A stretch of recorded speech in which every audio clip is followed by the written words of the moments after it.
Good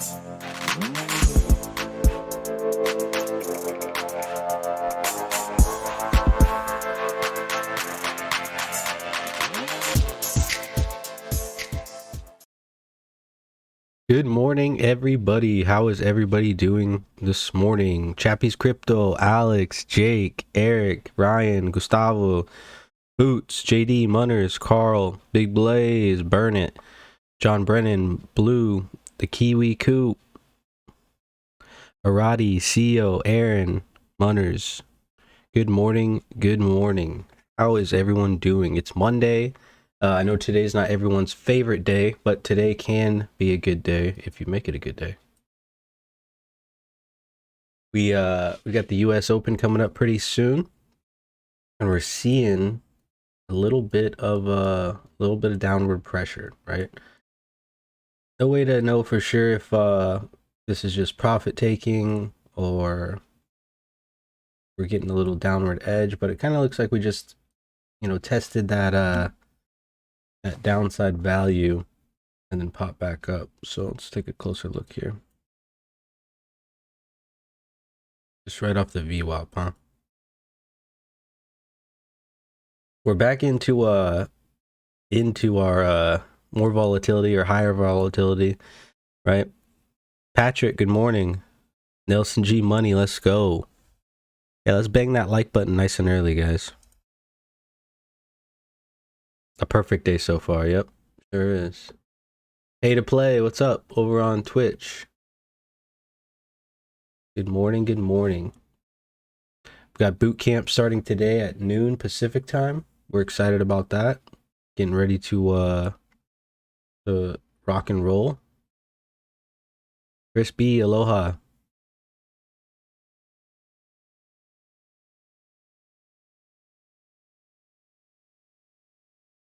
Nice little value area high to value area low play. Looks like happened overnight. Our London people. You along from the view up already? Nice. Good work.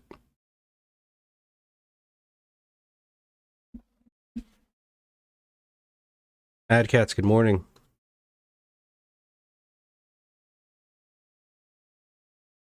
Yeah, strong work, Alex.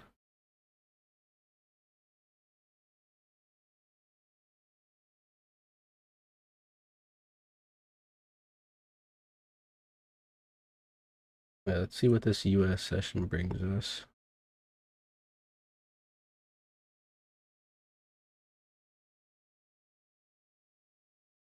We definitely have these singles down below, so that's something we definitely need to be paying attention to as the US session opens.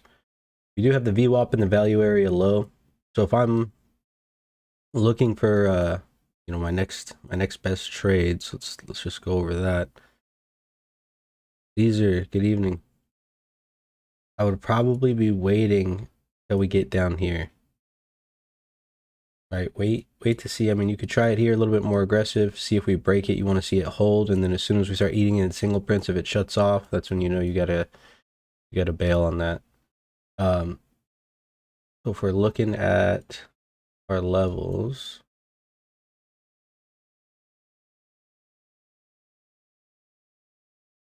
down here there's 36. There's a buying position here, so that could be our first target, and then our second target would obviously be the close of these first singles. So we'll go, oops, we'll go green here, looking to get long below. Go yellow here for a little caution play. Do you think we could wipe out all the singles? Yo, Luis Rivera, what's up? Stack, good morning. Down to 36K. Now, so that's just where the buying position is at, right? So there's a buying position. That's where buyers kind of jumped in. This 37.4. Looks like there's some 37.3, right? Peter Moore, good morning. Imeta, good morning. I don't know if we could eat all the singles. It really just depends. It depends how much supply is in the market. You know what I mean? There's no way to know for sure. I'm just looking at, my next best trades, my next best setups, and that's all I can do. I can just go from there. So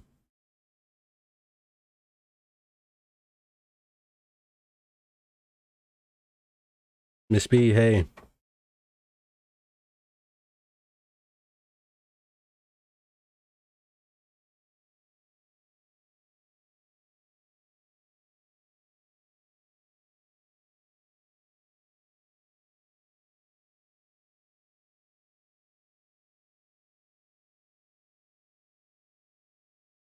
There's some big negative delta right here. I wonder if someone got real short right there. Price will be driven up by the Amazon news. Definitely was yesterday, that's for sure. Like the US market is just chilling for now.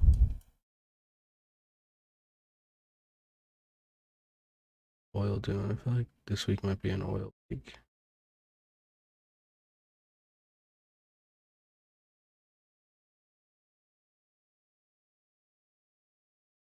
Oil's on the rise. Yeah, Luis, I checked out TradeStation. It looks good. If you're military, if you're not military, then it might be a little bit costly. I did see though today, when I logged into NinjaTrader, that they're having a $300 off license if you're getting a brand new license. So you can get it for $700 instead of $1,000 for NinjaTrader.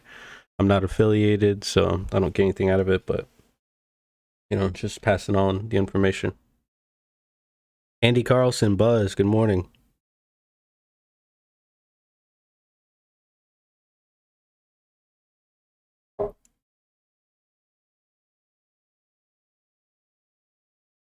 Take a tighter look at this. I think we hit some negative delta up here. Getting back kind of into that sell zone below this. Seeing some sellers come in here. Right off the open. See what we got.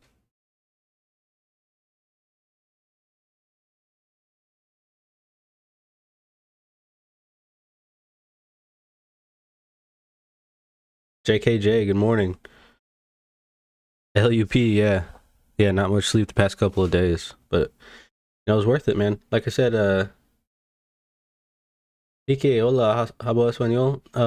Not really well. I can understand Spanish pretty well, but when it comes to speaking it, pequeño, así, not the greatest. So we want to see if sellers are going to hold below this position, right? So here they're holding a position. You want to see how they're going to act when they get back up to it. So you want to see if buyers are going to step in right here and try to fill in this kind of thin spot. You see real thin buying volume. There's that buyer coming in right there. Kind of right on time. And then we pop up, right? There's the thin spot getting filled. This is why I said, like, whenever the open, yeah, the margin requirement is high, but if you're military, at least for what I was reading, that it's low. I like it. I kind of like it for stocks. I might check it out for stocks and options because there's no whatever it's called.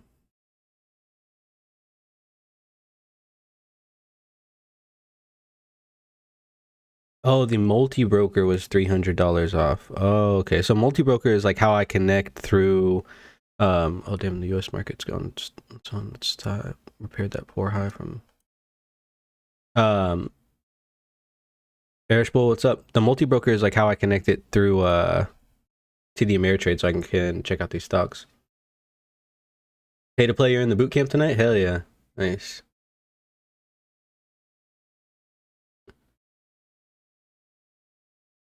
What do you think about Elon Musk? Elon Musk's my boy, bro. Look, this is for those of you guys that didn't get a chance to tune into the stream last night. If we go over to Twitter,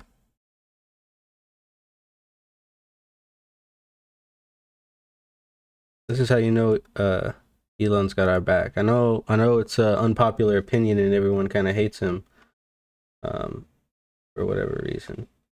But look what he's posting. I mean, you know, he's posting Matrix shit. I mean, coincidence, coincidence.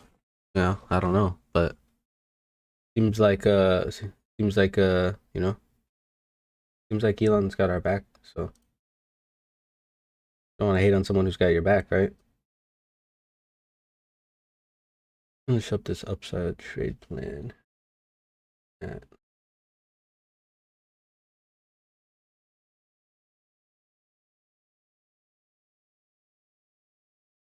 Get access on both sides, really.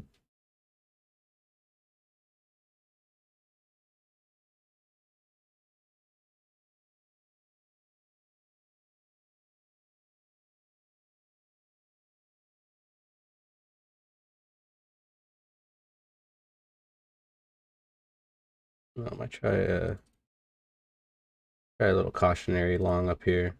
Have to be careful with that one though. So look for it to come up here. Look for some more sellers to come in. Pop this top.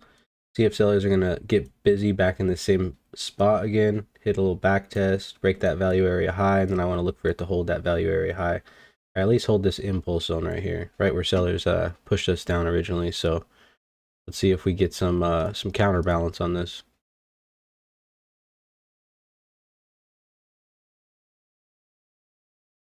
Elon probably took the boot camp under a different alias. I figured he did.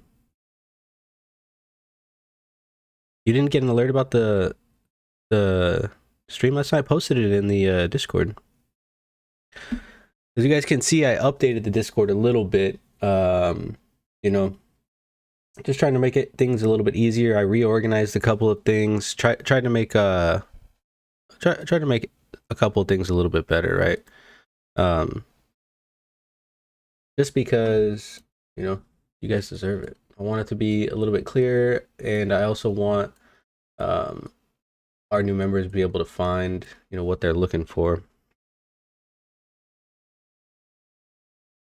Clockwatcher, good morning. But I'm working on I downloaded that Me 6 bot, right, which is annoying as fuck. Everybody already knows that because it just like tells you shit all the time. Eventually that will go away, I'm sure. I have no idea. You guys gotta stick with me because, like I said, I'm new at all this social media ish crap. But the point of that Me 6 bot is just to welcome our new members when we don't get a chance. If people join randomly, I want them to feel welcomed, just like we want everyone in our community, right? We want everyone in our community to feel welcome, because we treat this like a family. We're like a team, so we want everyone to feel welcome and to feel part of the team. So that kind of helps that out. And then also the other one I got is called this ping cord bot, and that thing's supposed to like a deep clank, the money goes into my piggy bank. The ping cord bot is supposed to send out notifications whenever we go live or shit like that, but it's not. So I have to mess with it some more still to figure it out, but we'll see.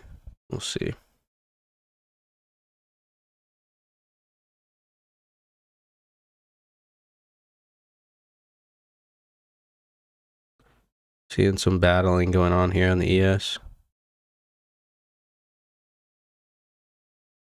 See if I take it down to like 40, maybe like 40.01 quarters where I'll get paid at.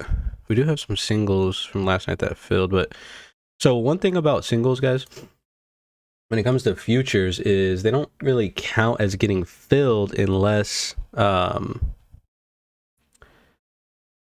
it's from the cash session. So just because the overnight session filled those singles, doesn't necessarily mean that they're filled. Let's see how we react at this 4,000. I'm just trailing the stop down. Just got one runner left.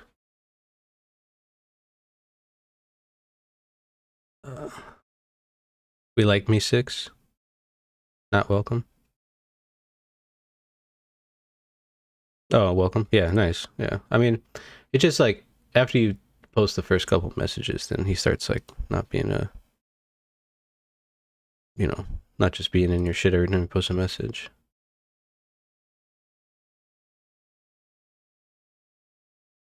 We got 1 week until the boot camp goes live. I don't know who's excited, but I'm excited. We also have a spot for those members that don't want to take the boot camp, even though I do highly recommend taking the boot camp.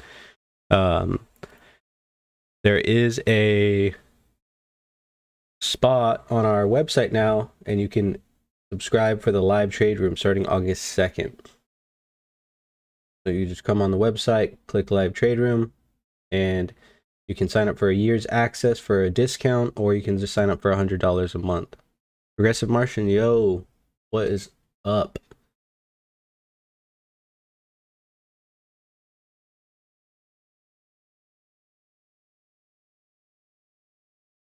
So, yeah, if you guys are interested in that, definitely check that out.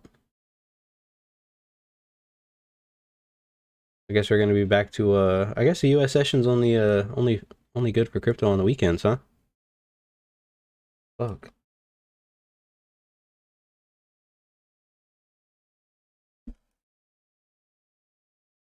Yeah, I'm looking forward to it as well. It's gonna be a good time.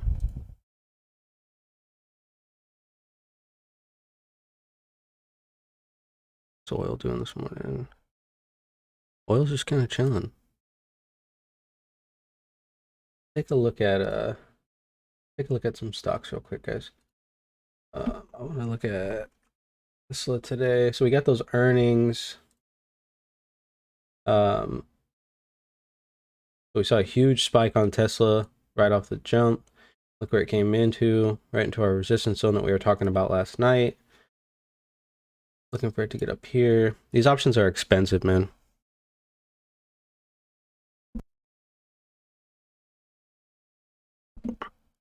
Big Blaze, so the live trade room is going to be us live trading, right? So the screen I'll have set up so we'll be able to see a little bit of everything. We'll have a correlation chart. We'll be looking at futures, options, stocks, crypto. We'll be looking at a little bit of everything. And then, sorry, I got to sneeze. Hopefully I got the mic off. And if not, you guys are deaf, so I'm talking to myself now. All right, let's get out of this trade real quick. Stop, Phil. There we go.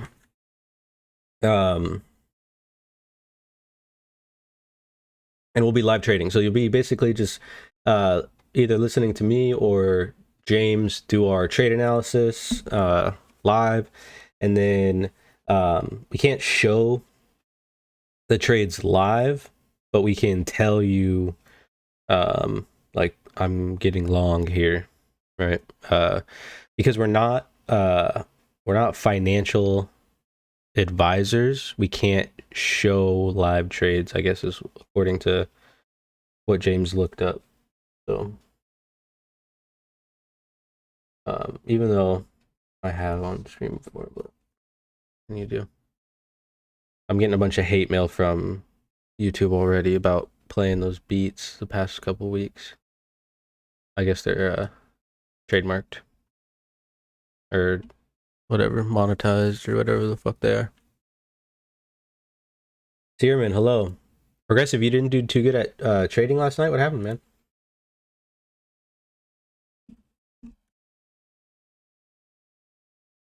Nvidia pulled right back down to structure. Popping back up. There's some other ones that we wanted to look at.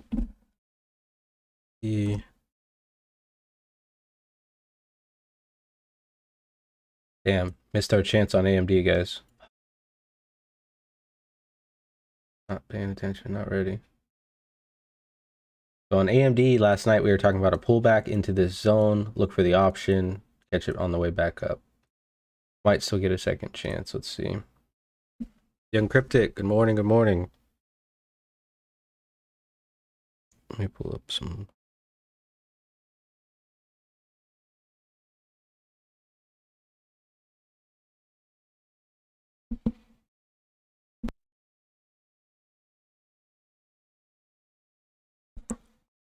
You got chewed up? Were you just like over trading or what?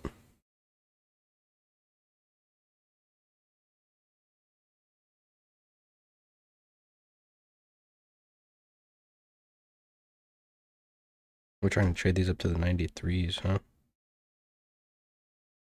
They're on sale. Down about 5%. Grab a couple.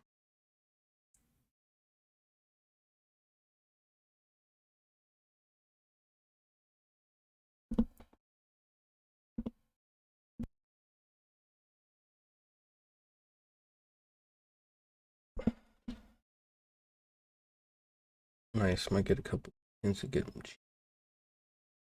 All right, we're also looking at Roblox. Nice. Look at where Roblox came down to, right into our little zone. See if we can let it settle, give it a chance. Let's look at some options on Roblox.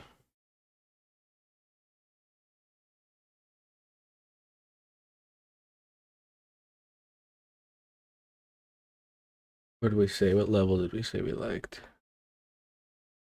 At 87 level? Yeah. But we want to see these ones aren't going to be weeklies. We're going to have to look for some longer term ones. So maybe 17 September 86. Those 90s actually don't look bad. So let's go. Yeah, let's look for those. We'll play the 90s. September 90s. They're 350 in option. So we'll let this thing settle a little bit. See if we can find a nice price. And go get those Roblox options. Roblox. And then the other one I was looking at was NFLX. Netflix. Yeah. I want to short Netflix, guys. Like it came down, kind of came back into structure, peaked, and then went back up. It just looks like it wants to go down more. Probably down to here.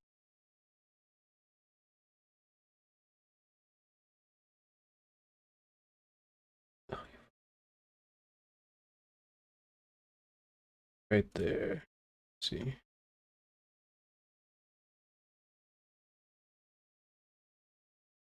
$493. See if we can find some options for that. You just started trading ETH. Does it move, or is it traded different from BTC? Oh, decentralized. Good morning. What are buying? Options. Buying on options. Yeah, you're over leveraged. Yeah, I mean, it can chop you up. Hey, Brad, did you wait for initial balance to form? I don't pay attention to initial balance, chappies. TPO is still not clicking. But you gotta just be patient, man. It just takes time. Take a break. Trade bets. Me6 should be able to automatically post notifications for the live streams. Oh, okay, I'll look into it. Try to see what the fucking issue is. Those Roblox options are already up $100. Just 2%, but ETH kind of follows BTC, but the percentages are greater. Yeah, pretty much. Yeah, Chappie. So like, if you look here, I'll pull over my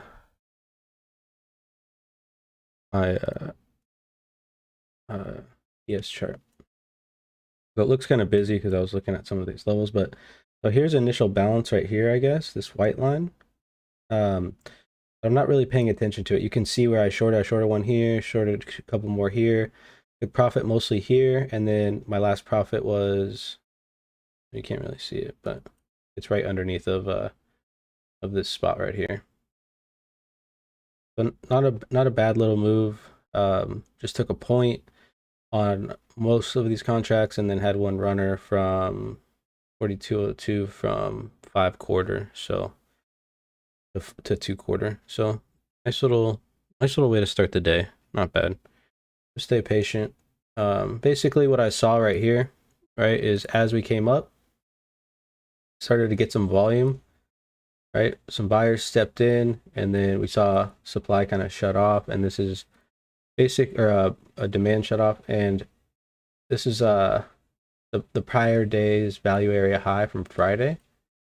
We just kind of hit it right to the tick. Weren't able to get above it, and now you see we're kind of pushing down back below. So basically what it looks like is, it looks like buyers are coming in, but they're just not being able to hold the position.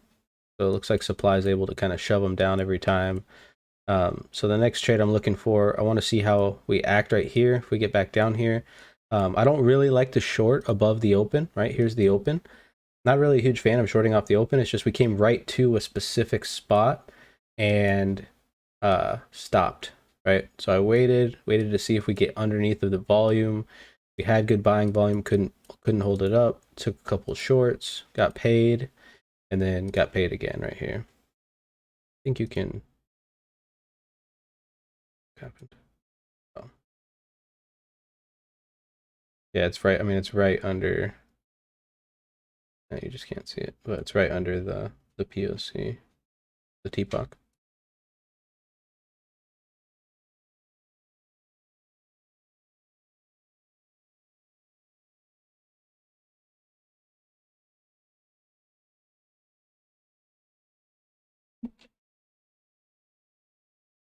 Matic is what killed you? Should have hit up Alex. He's a professional Matic trader. Yo, Chirp, good morning.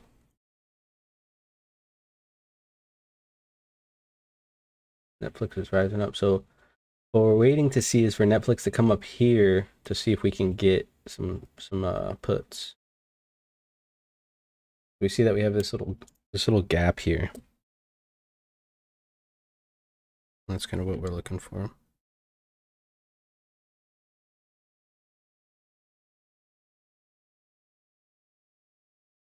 Okay.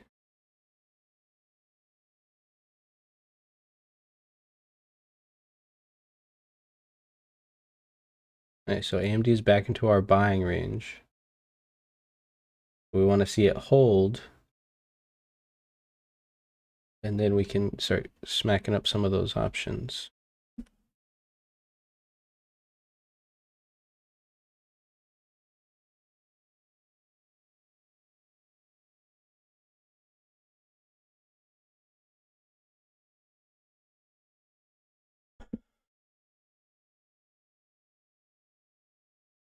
Bitcoin's kind of just holding. At least all my alts are up. 50%, nice. Yeah, a lot of people made some good money yesterday. That's good. Glad to hear that.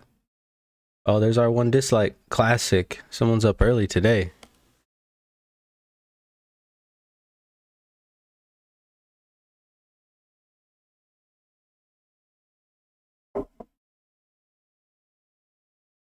Please, is the live trade room free for those who went through the boot camp in July? Yeah, it should be decentralized. It should be part of your boot camp. Yeah. Ernie Mayfire, good morning. Yeah, we got I figured out how to get emojis on Twitch yesterday too. I was busy yesterday, guys. The times for the live trade room is going to be 6:30 a.m. Pacific time to 8:30, and there'll be a break for me around like 8 o'clock, because that's, well, once my kids start school, they start school in a couple of weeks. So once they start school, I'll have to take them to school around that time, so James will be running the trades during those times. But and this is just like tentative, right? 6:30 for sure is when we're gonna start, but 8:30 is tentative stop time, right? If the market's moving, I'm not gonna, I'm gonna stay on the computer as long as I'm trading. You know what I mean?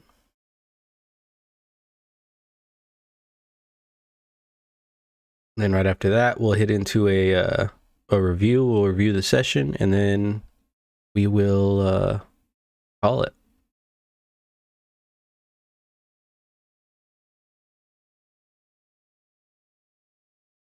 Let's look at some setups on ETH. We saw some big negative delta on the open here, kind of a little battle, right? Popped above it, we're popped above the POC, saw structure here, now we're seeing structure up here. So as we come up, we want to see it hold this structure up here and then start to get above this level here. So you see somebody's been shorting the value area high on ETH pretty much all day. So that's going to be our cautionary level, right? Where we can try a cautionary long right above that level. We're seeing some structure down here. Change this bad boy to red.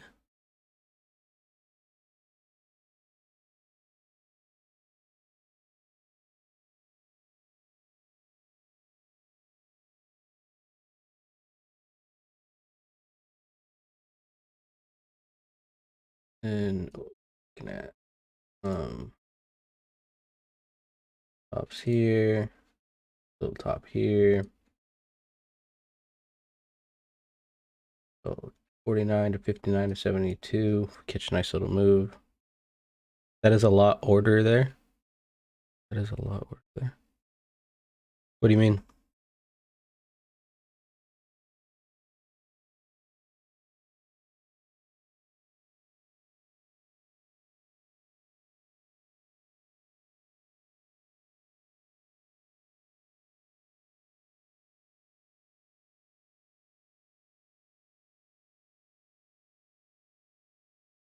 Don't know why is the live trade room a paid service. You could use it as an example. TPO works and shill your course through that. So why would I pay $100 to watch someone do it? I could already do it myself. I mean, you don't have to do it, man. You know, it's not it's not mandatory. It's just for people that don't want to take the paid course. That's it. It's not really about the money, right? Because it's I mean, it's not really that expensive. The big thing is just about the time, right? Because for me, it's tough to trade and talk at the same time, like to trade and teach at the same time, right? And I think it is for most people. You know, most professional traders, when they're trading, they're they're listening to music, or they're doing something, and that's normally what I'm doing. I'm normally listening to music while I'm trading.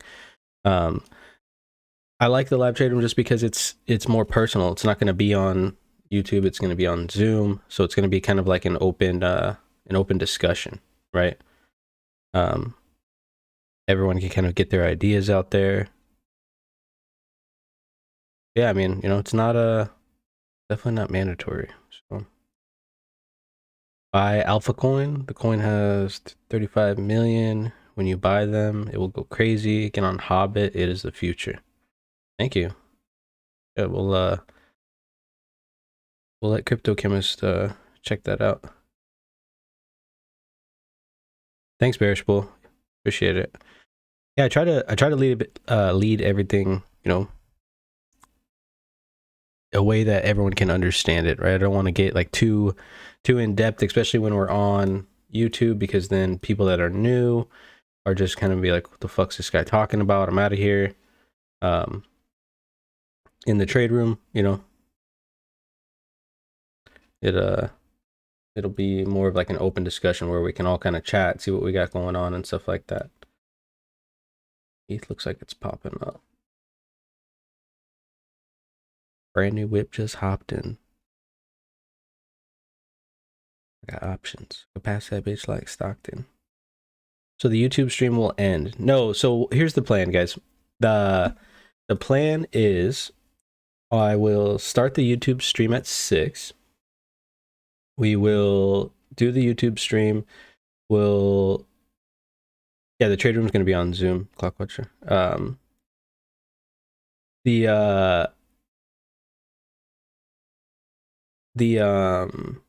We'll do a Zoom. We'll be basically just kind of like talking, and basically it's just we're just gonna be utilizing it as our. Oh, those Roblox options are up 11% already. We're basically just gonna use it to a way to keep reaching out, right? That way we can keep sharing our message, which is the whole point of this, is to be able to share the message with fellow retail traders like us that are having a difficult go, right? Kind of like Poke, like you're saying, is that you said your most profitable trading strategy was holding it, and so that was pretty much most crypto traders' most profitable trading strategy, and that's not really a trading method. That is called investing, right? And so the whole goal here is to share with other retail traders what we know and try to keep growing, get that good information out there, and then we'll do that for about a half hour, and then we'll go into the we'll go into the live trade room at 6:30, starting at 6:30, and then after that we will probably jump back onto YouTube. ES opening is boring, no volatility. Oh yes, I mean you see that big order. And then after that, what we'll do is we'll jump back on YouTube after the live trade room and do like a trade review. And then a couple of nights a week, we're gonna jump on Zoom and do a refresher, I guess a refresher is not a bad way to put it, but a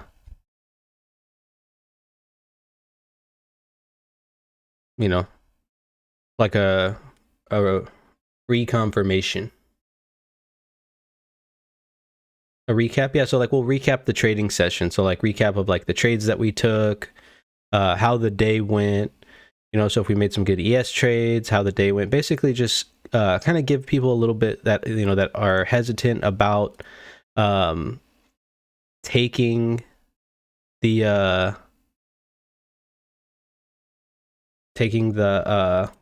boot camp or getting in the live trade room, so they can kind of see what we're doing in there, right? And they can see the trades, maybe, I don't know. Like I said, guys, this is all 3 a.m. questions, so you gotta ask him. I'm more just trying to teach. Yeah, continued education, like independent studies. Keep on learning, always got to keep on learning. It looks like on the ES we might get a chance if this big offer pops, guys. We're seeing a big offer sitting on 405. If it pops, might get a little pump. Try to test that A high again. If it doesn't, market could continue to try to sell. Let's see what we got. So we tested it, came back down a bit. Seeing some negative delta. We'll see. I don't know if I'm sold yet. Shadowing.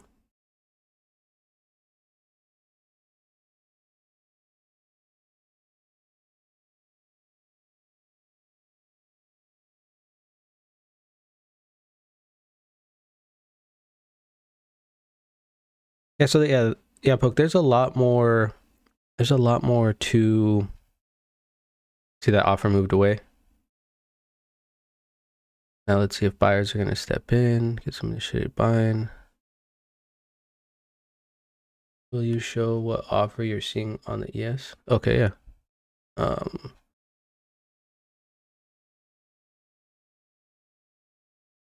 So as you can see here, right, this big offer that's moved up like right above 405 now. it was sitting on this 405 flat, right? And it moved away. Some buyers stepped in, and now it's coming back down. And so now they're trying to hold it, but it doesn't. I mean, it looks like it got traded. It doesn't look like it's moving down at all, right? So I took a couple longs here. We keep seeing it get refilled, so this might be a real seller. Might have to eat this one. Um, it just looks like it wants to go down so much, and it's not, but just depends if supply is real. But this is the offer I'm looking at. So see, now it's back up to 439. So this is an order book. These are orders that are not filled, and these are orders that are filled. So we see here that this order is not filled, but it's just sitting there, and it's just holding price down. That's all it's doing. So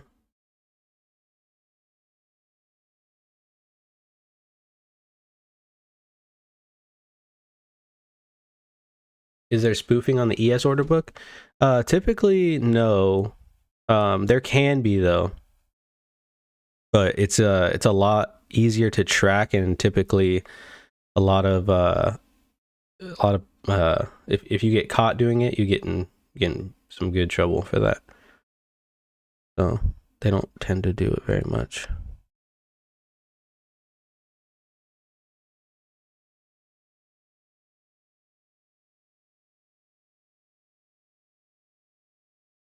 Yeah, Bearish. I saw that Jake the Cake. Yeah, he's in the class this week, I think.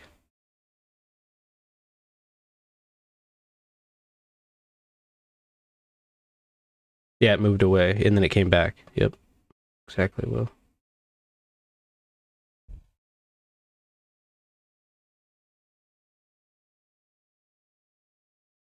so see as it comes up again if it's gonna uh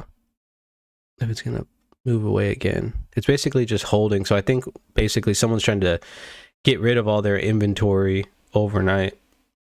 Maybe they got short and they're trying to get out of here. Midnight just got that new job, Andy's. So he's probably James Order spoofing the market to short it. Yeah, probably. Except for he's fucking sleeping. Big buyers coming in on Bitcoin.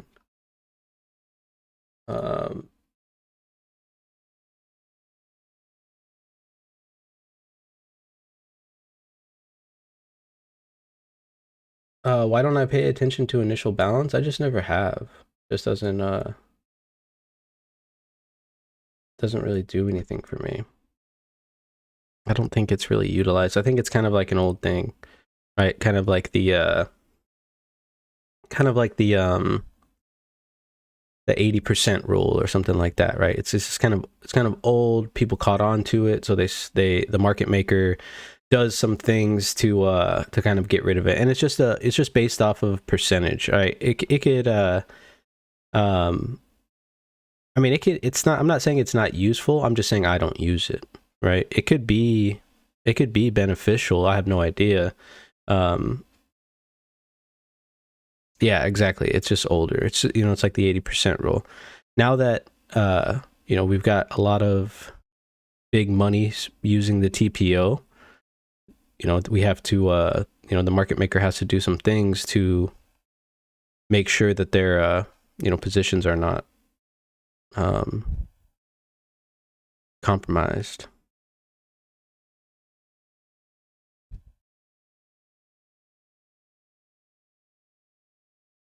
Some decent sized supply coming in. Got sellers moving down. Buyers stepped up. See that offer move away. It was a 500. Now it's a 400. Huge supply. I don't know. It doesn't look. I mean, if they do hold, then then I take a loss. What can you do? Yeah, there's the supply. Not great. Not looking great.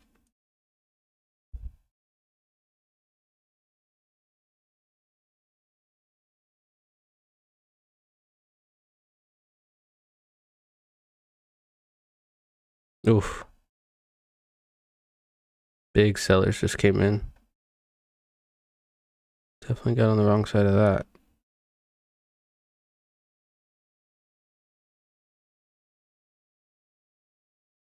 Saw some responsive buying off of that value area low though, so give it a second to breathe.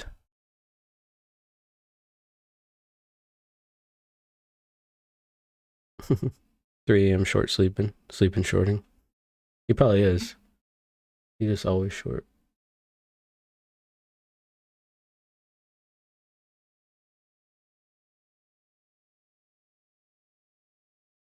You still have BTC short at 34K? Why? Why, my man? Why? 34K? Holy shit. How can I tell there's huge supply? I was talking about on the ES. So like, and I probably should have flipped, but I didn't. So like, basically what was happening is we were at, you know, this level here, and there was basically there's like a 500 order and a 400 order. There's a bunch of orders here, and price was just kind of banging its head against it, and couldn't get up. And so typically what happens is the market has to search down and look at that. See that did you guys see that big 1800 order? That was interesting. That was weird. Might have just been a glitch on the computer. But then we saw, all of a sudden we saw a 300 move down because price kind of dropped to like right here. And then we saw these big orders moving down. And then that's when it flushed that value area low, but then it popped right back up. So there was some buying right at value area low. And so the reason, I mean, it's just an inside bar too, so I'm still kind of waiting, but we didn't break Friday's high, which was the all-time high. Right to the value area high, but we also haven't broken the open yet either. So I'm just waiting game at this point.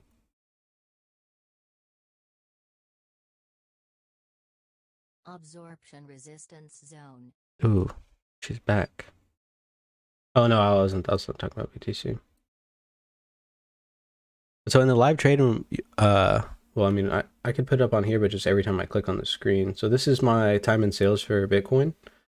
And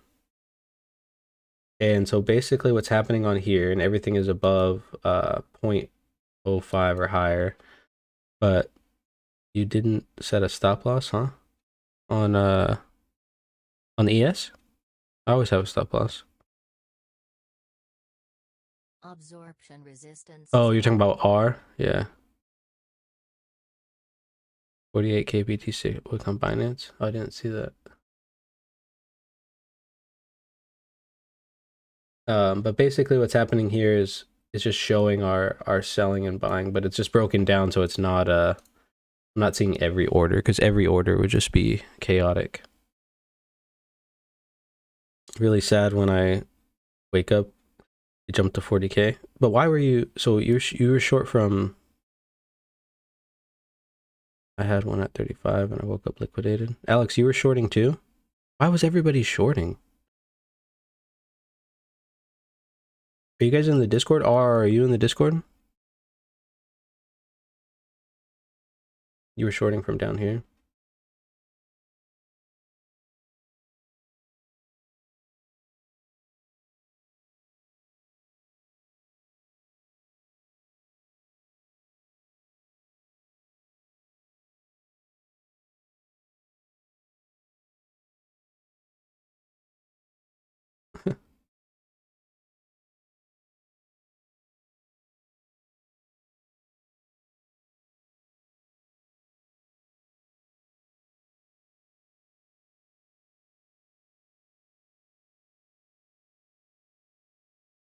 No, the other Alex said that he was shorting.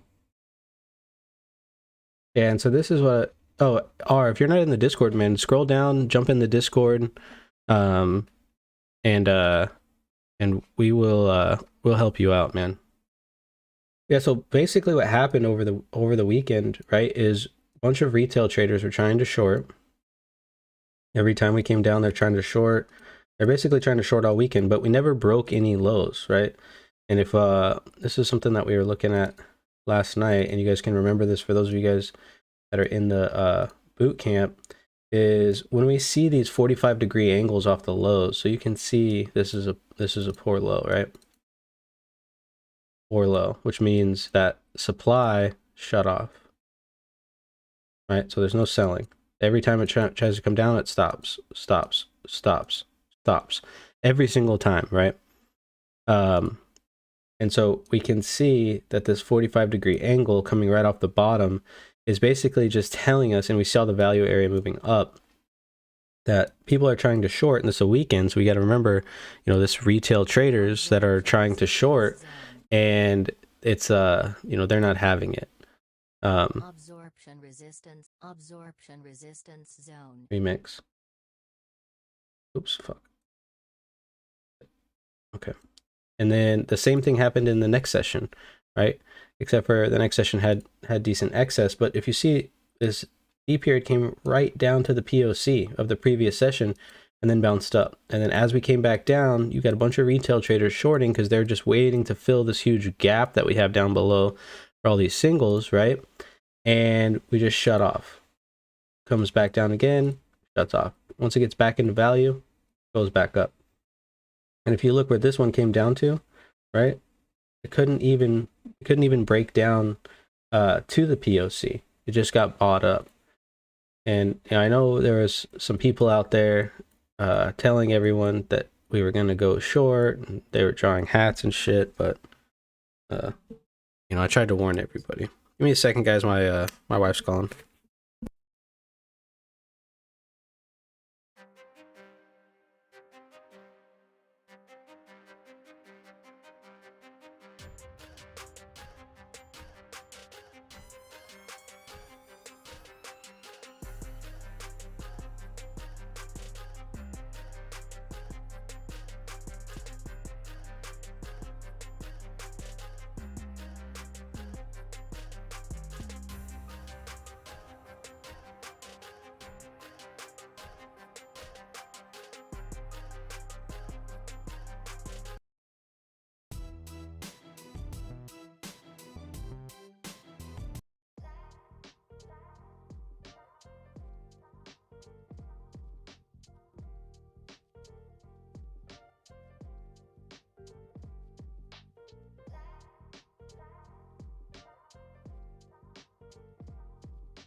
All right, I'm back. Appreciate it.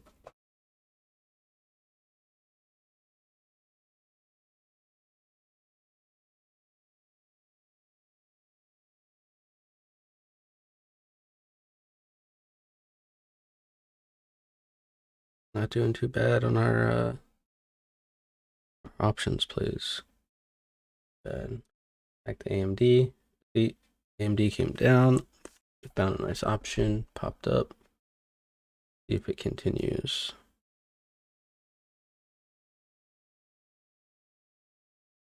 Yeah, there's zero negativity on our Discord. Yeah, I said drawing hats and shit. Somebody sent me a video. Yeah, the Discord's free, man. Just join it. Introduce yourself and be like, hey, I'm not sure what your normal trading style is, but we trade based off of the TPO, market structure, right? We like to manage risk here. We plan on, our goal is not to make $1 million. Our goal is to trade for an income. We're not trying to make, these fancy trades and get rich today and buy a Lambo tomorrow. We're just trying to make enough money so we can enjoy our time. We're all about time to value here. I buy options on TD Ameritrade, bro.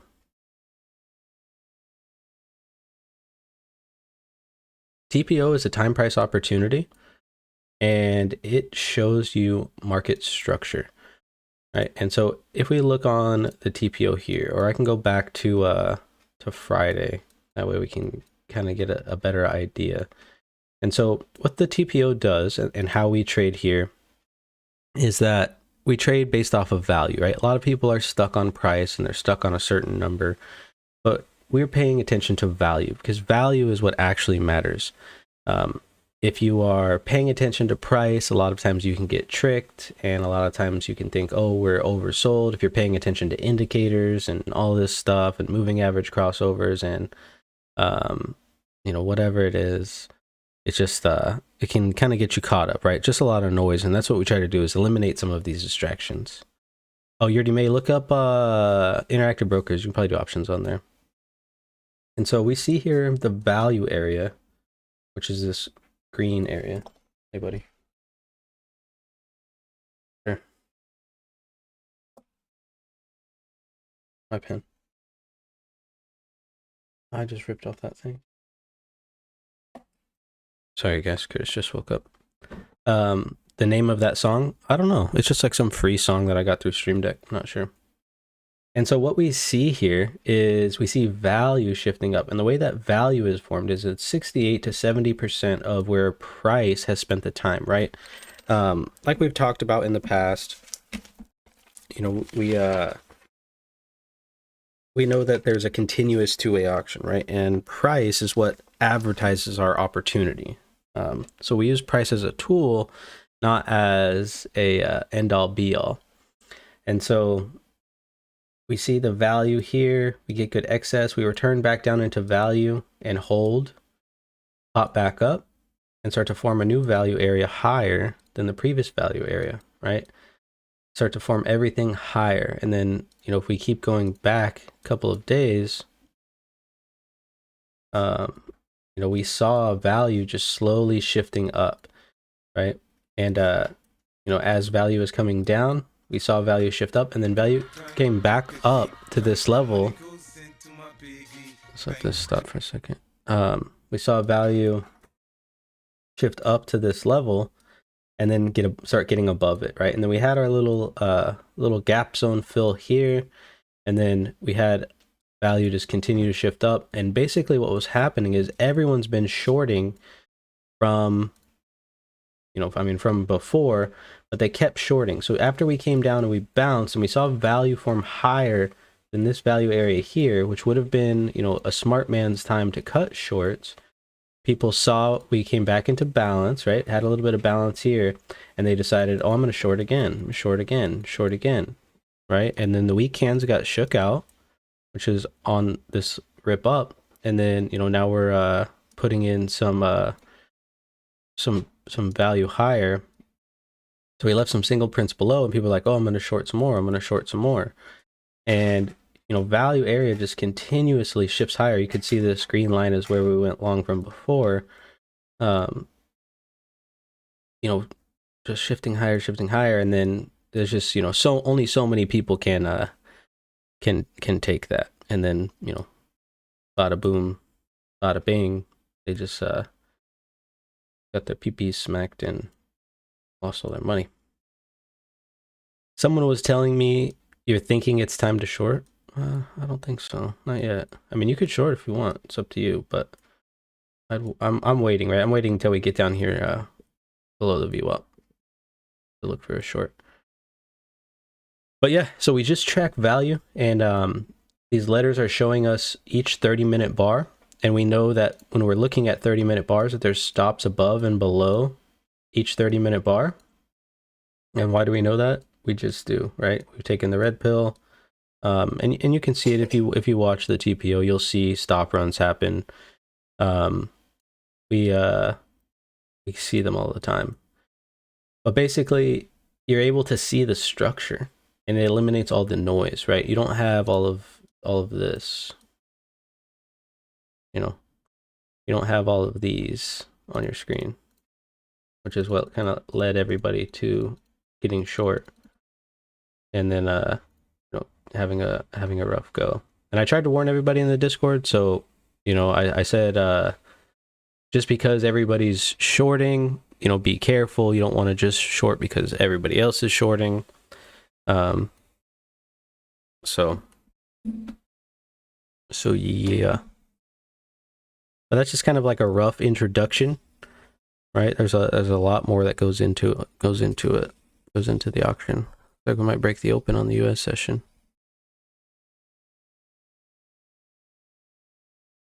Let's see where we go down to. Maybe down here to this 97.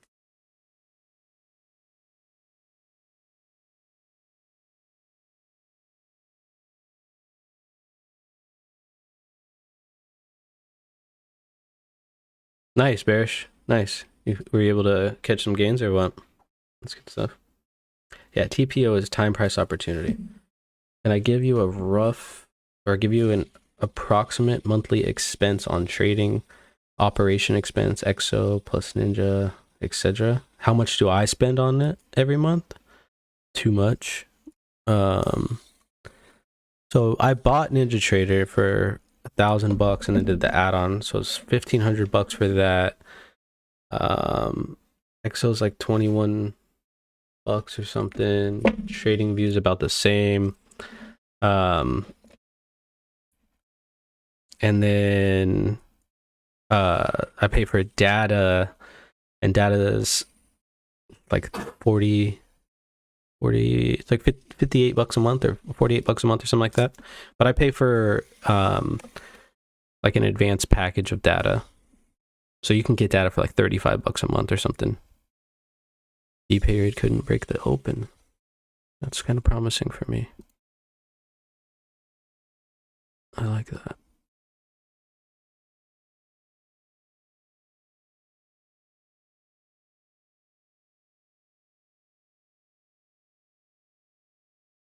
And so probably every month, probably like $100, I guess. Can I take a look at ARK? ARKK. Maybe a call at the moment. Let's see.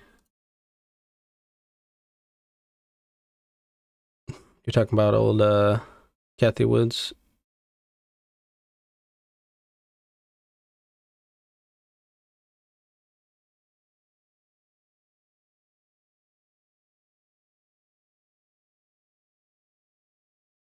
Hmm. Mm-hmm. Let's see here. This looks like a decent level here. 125.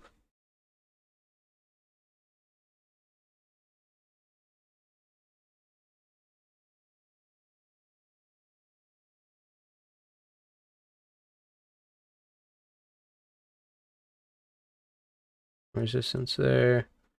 Definitely hitting resistance up here at this 123, it looks like. Liquidation down.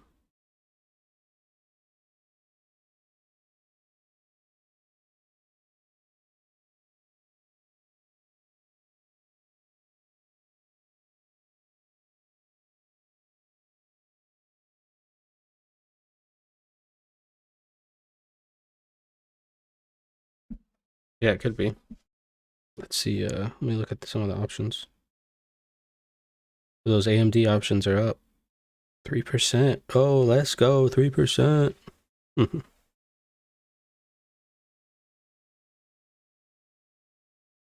Arc. Oh no, AR. KK. So a thing about ARC too is you've got to pay attention to Bitcoin because Kathy Woods is super bullish on Bitcoin and super bullish on Tesla. She loves fucking Elon. So when's their earnings? Do they have earnings coming up? No. So this is a more dangerous play, man. Just because Tesla has earnings today after market. Today might be an all day stream, guys. Well, I guess till noon because I gotta do boot camp at noon. We'll take a break in between to do the workout, but I'm gonna have to watch these options.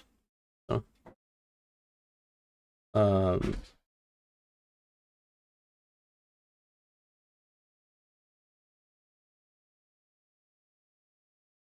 where is this? Probably around here.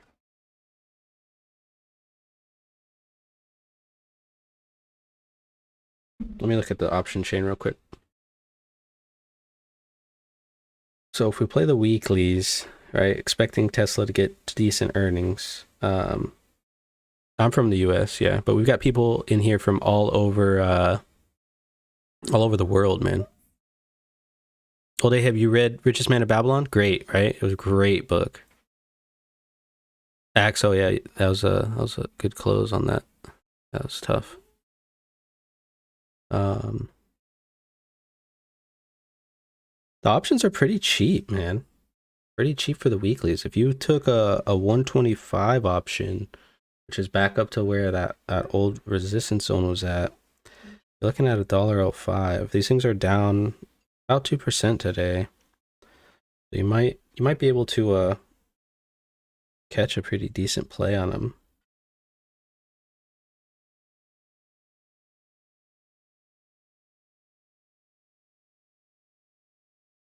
So you want to make sure you're paying attention to Tesla. Oh, you're from Indonesia? Nice to meet you, man.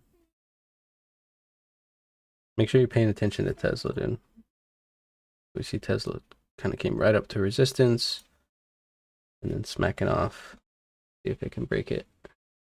I wanted to play Tesla. It's just so expensive, guys. So expensive. So, well, it looks like the market's having pretty decent time. So can we look at the tick on here?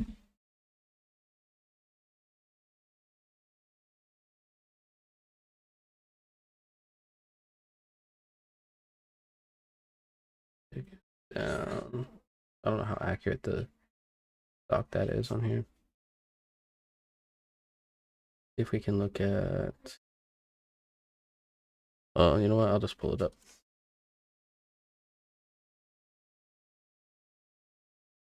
I think I moved it over here. Maybe not. Nice, you just joined. Good stuff, man. Clank, clickety, clank. The money goes into my piggy bank.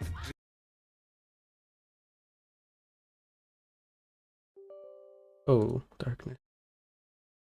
Hello, darkness, my old friend.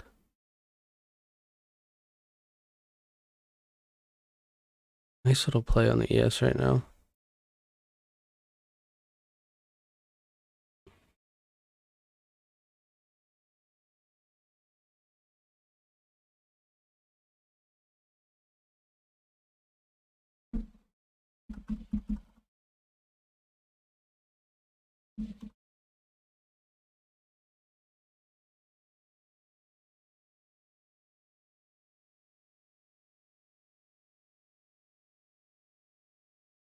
Oh, look what I found, you guys.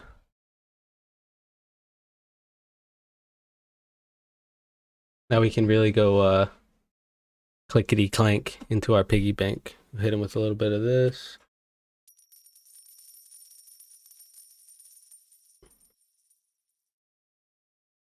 Dropping our bitcoins in there.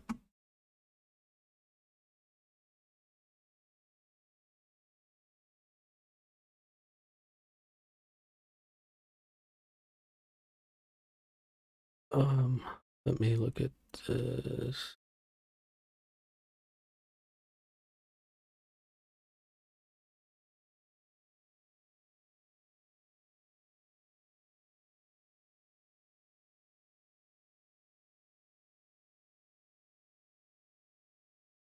So the advanced decline ratio is up, but the volt is. How can I pop this out? The volt is down. You just reached level 4 on Discord? Good stuff.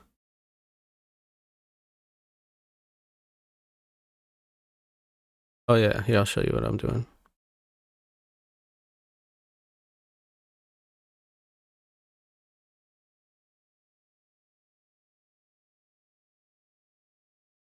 Where is you stand from work?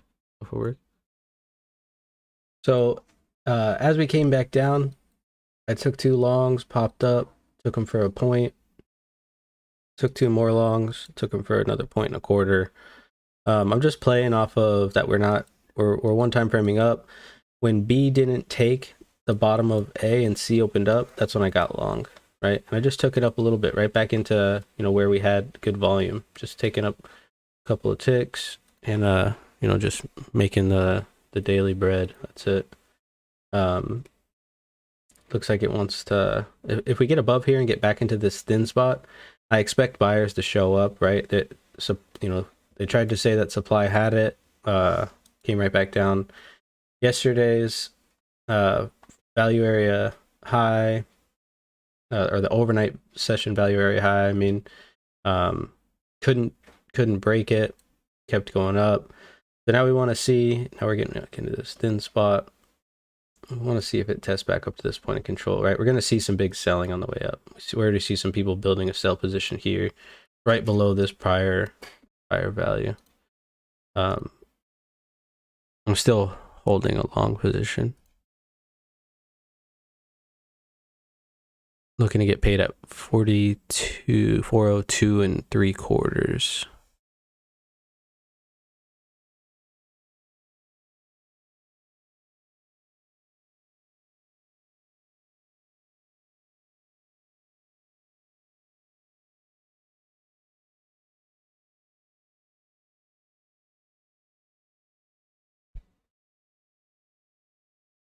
Oh, okay. So here it goes. Shows it. Nice. So this is, this is just Apple down here, but this is the advanced decline on the stock. So this tells you that for every stock that's going up, there's 1.4 stocks going down. This on the New York Stock Exchange, or this just tells you the ratio at which they're going down. So not really a fast ratio. We're still above the 0 line. This is more for stocks, guys, but it does help with the futures. New York's at a 1-to-1, Nasdaq's at a 1.6-to-1. We see the tick really hasn't got below this 1,000 level, which is a level I like to watch. And then a lot of times I'll just take this chart right here and just put on the ES. Where's the ES at?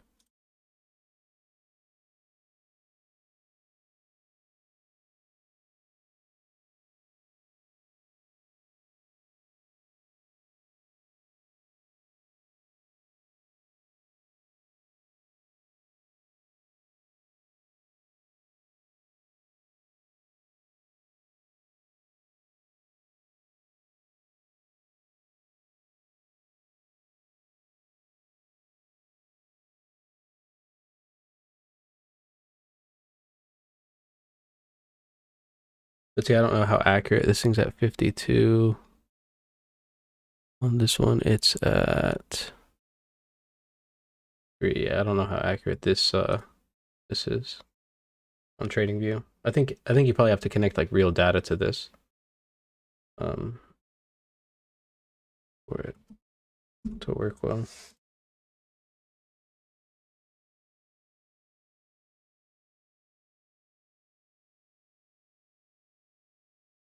But what I would recommend is for everybody to, For options and stuff, it's a lot easier to use it on your phone.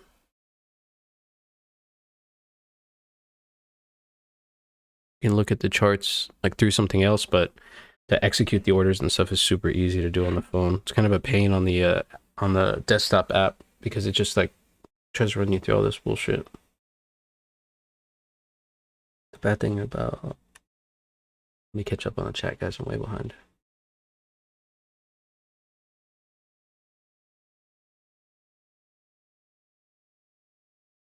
You caught that move up, Eric? Nice. Good shit.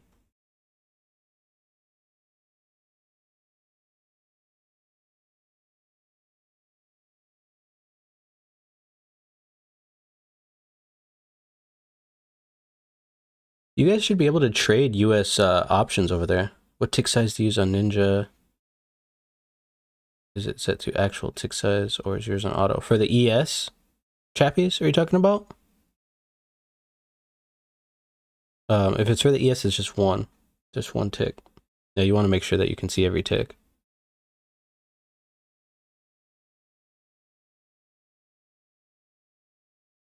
Value area low to the POC. Nice.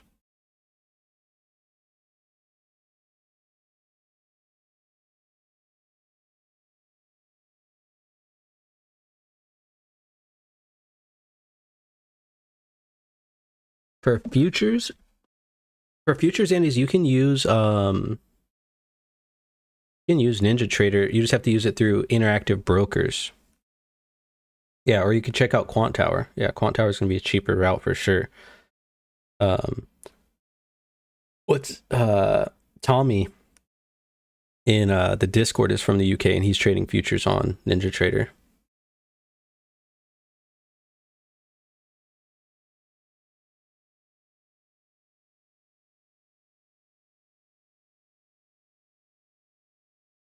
Yeah, Axe, that's what I always tell people, man. A lot of people think nice stuff, Mike. Nice stuff.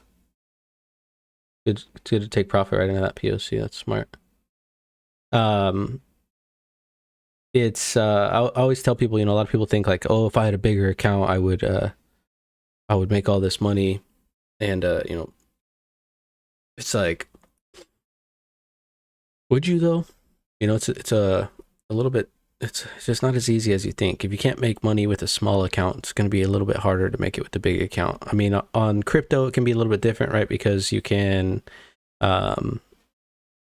because like it's easier just to cover the margins so that way you're able to stay in a position longer. But that's not really trading at that point, right? That's just buying and holding. So, you know, at that point, like, what are you actually doing? If you want to be like, if you want to trade, you know, it's a different pour low on the ES, see if they repair it. You know, if you want to trade, that's a little bit different of a story, right? That's kind of the goal here, right? Is to teach everyone how to trade for an income, how to manage risk, how to stick to their trade plan, understand their psychology, and use it to their advantage, right? Andy's Jingles and I are checking out Tradeovate as well. So far, so good. Yeah, just look at the margins on there, chappies. See what the margins are.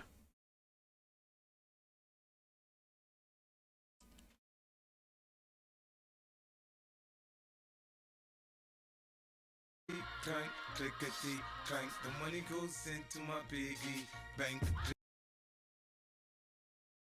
Yeah, it's always better to look at percentages because if you're looking at cash, right, it's gonna it could mess with your psychology for sure, but also, you know, you're gonna be focused on a certain dollar amount, and that's gonna mess with your head. Looks like the market's kind of turning over a little bit.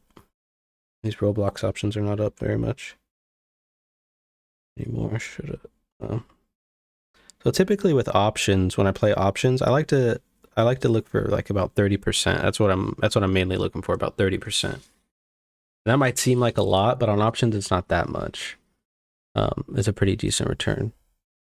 Or low in the ES, rebound right off, back up to this big volume node.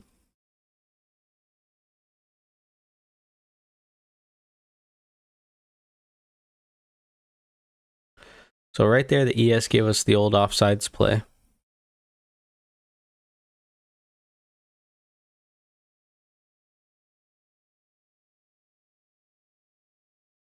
Do I have an opinion on NFTs? So some kid made like $600,000 on NFTs. See, Trade Debate's $100 a month with small commissions and $200 a month. See, that's so expensive for data. You can get data for like $25 a month. I can go over options one day, guys. We can talk about options. But yeah, I mean NFTs 79 call for standard. 79 call for standard. Oh, 79 cents for standard, which I assume is ES. That's cheaper for my ES. It's $2. If you're on the free account, you don't pay anything up front. You pay 25 cents for micros both sides. It's not too bad. There is a lot of information on options on YouTube, and if you guys check out that guy on the trading fraternity, the guy that I was telling you about, Josh, he's good with options.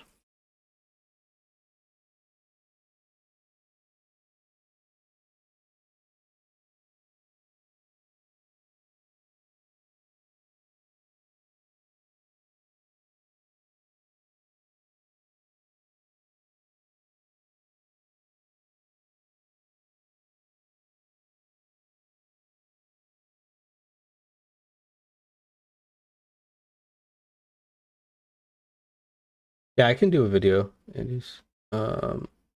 I gotta figure out. What I'll do is I'll do like a little poll because I don't know if you guys can have you guys can't have TD Ameritrade, but I can show you like the options chain and stuff. Why does this thing fucking do this?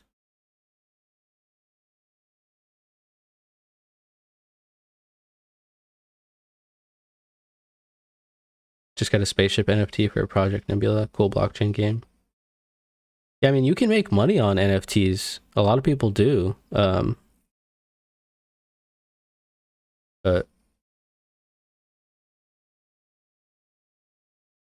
know, I just don't. I don't really. I mean, I don't mess with them. I don't know enough about them, but I know a lot of people do make money off them. Like I said, some kid, I think he was like 14, made like 600 grand in a day with NFTs. XRP.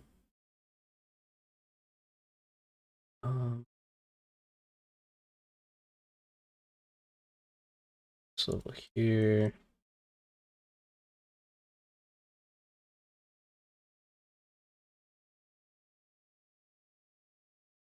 XRP looks like it's getting tight. Tight.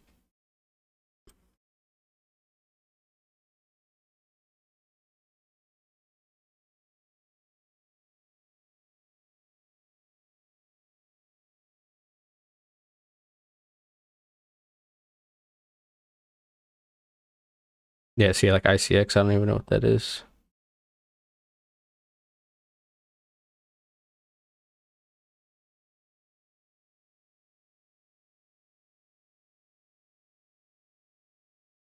XRP is trying to hold the VWAP, but doesn't look like it's gonna. Looks like you got a bunch of selling right here in this previous bar, right above.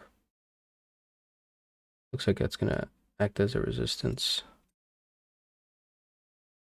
There's a lot of good options out there, guys. Sierra Charts is a good option. Quant Tower is a good option.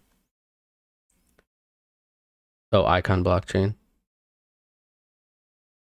The margin page. Look. What's it called? Trade Evade? Trade Evade.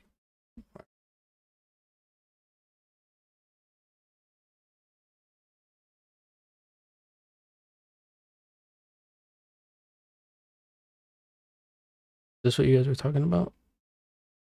I lost it.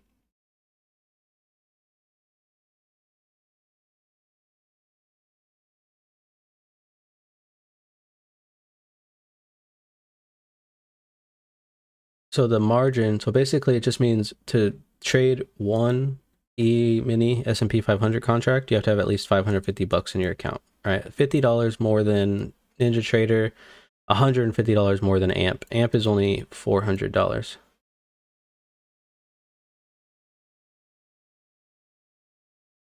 Oh, my drawing's terrible today. Nasdaq's 550. That's pretty normal. Let's see for the micros.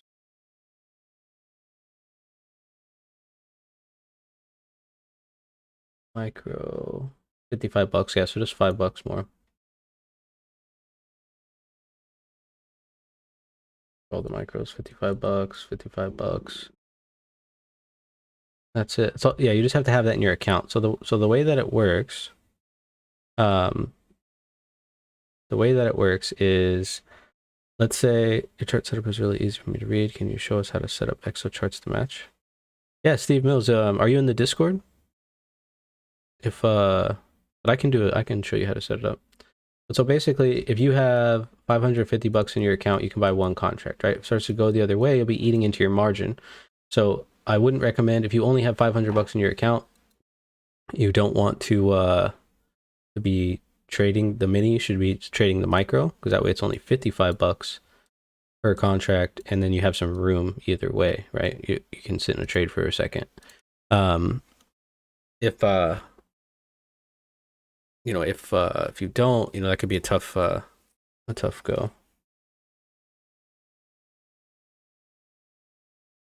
That's basically how those margins work. Let's see.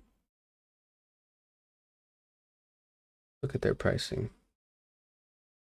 Zero commission, zero membership. Guess that they just charge you 100 bucks a month.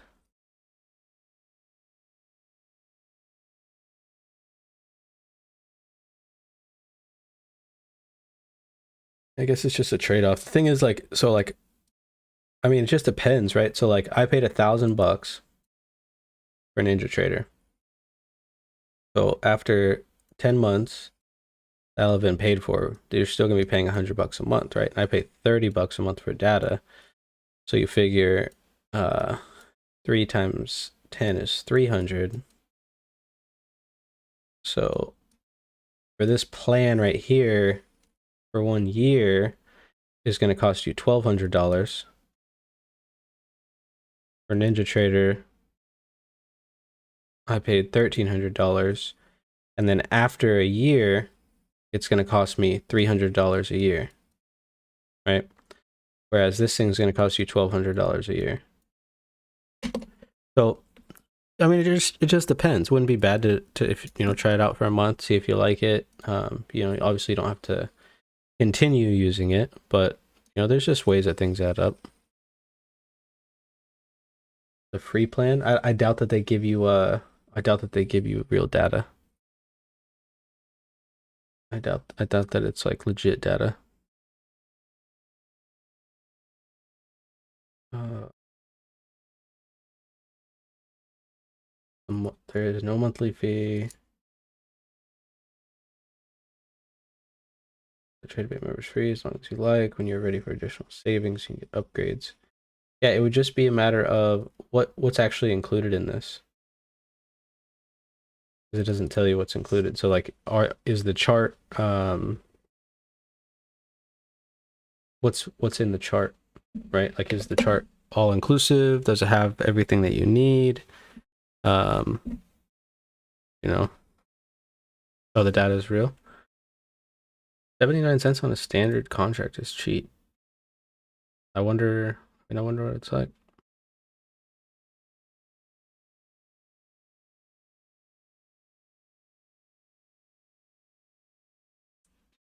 The all-in rates, let's see.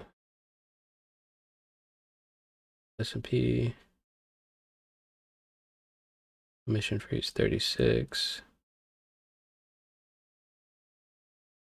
So they don't give you maybe this thing's not updated. It says 36 cents right here. TPO on demo. Yeah. Maybe. I mean, might be not bad then. What data is it connected to, or does it tell you?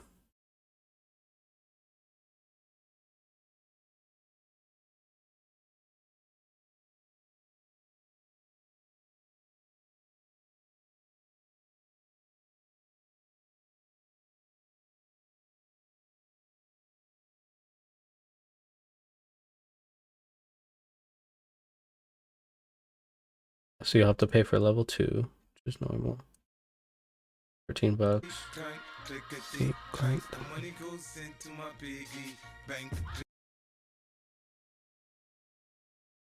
Not a bad long trade right there. This is CQG.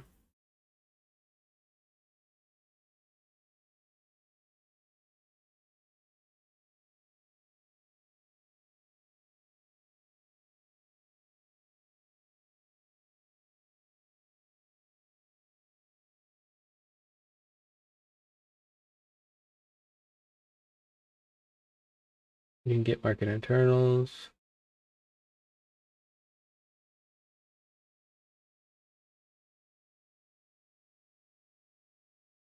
There's got to be something, you know, there's got to be a reason that that they're not, that there's like a, if the free version basically offers everything, why would anyone buy it? You know what I mean?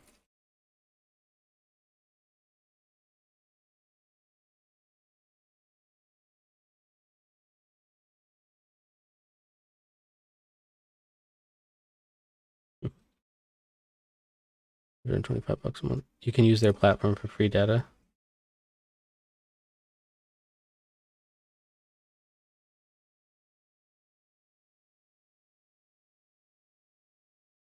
No, it doesn't happen in options.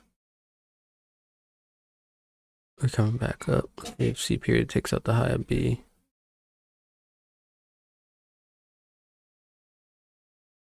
It'll be interesting if it doesn't, because then it'll flip to short.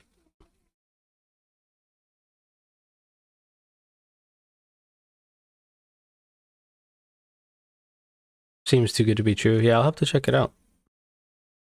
Yeah, send me a screenshot, chat user. Post a screenshot in the Discord. I'd like to check it out. To see what it looks like.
There's an exclusive trade debate channel in the Discord. Yep.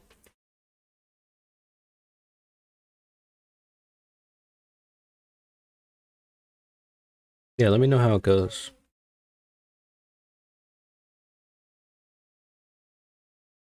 What?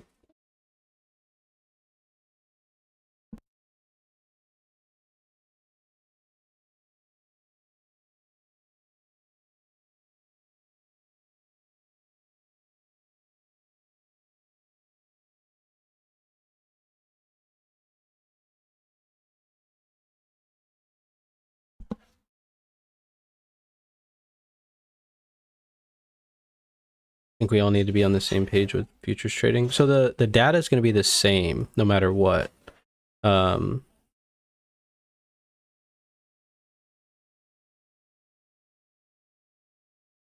a cool thing. Is like no matter if you're on Trade Evade, if you're on TradeStation, if you're on NinjaTrader, if you're on Go Charts, if you're on anything, the data is going to be the same because everything through futures is traded through the CME.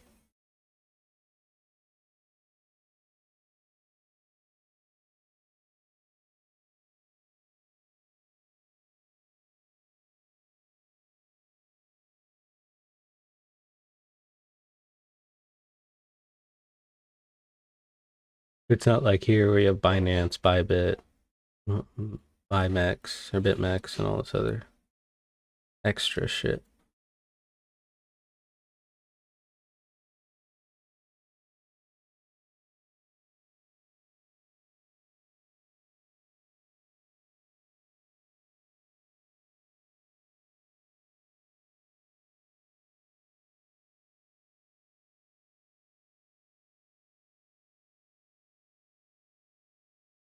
So now on the ES we're one time framing down. C couldn't take the top of B, and now D period opens up, and it can't take the top. Be interesting to see what happens here.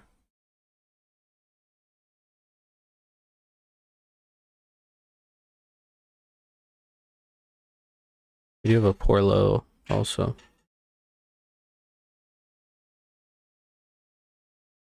Oh, nice. Let me look at that.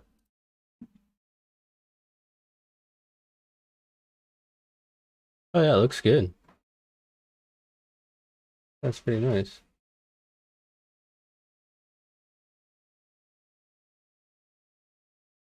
How's the interface with it? Japanese, like, are you able to place like bracket orders and stuff?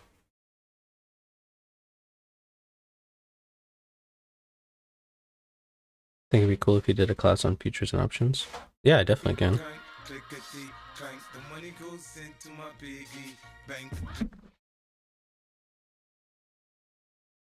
Alright, give me a second, guys. I'm gonna get Curtis's insulin.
All right.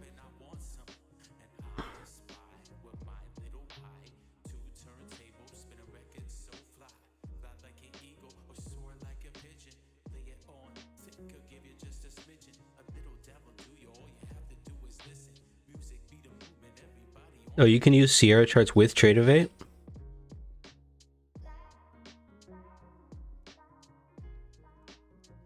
Yeah, I like Sierra charts, super customizable, so.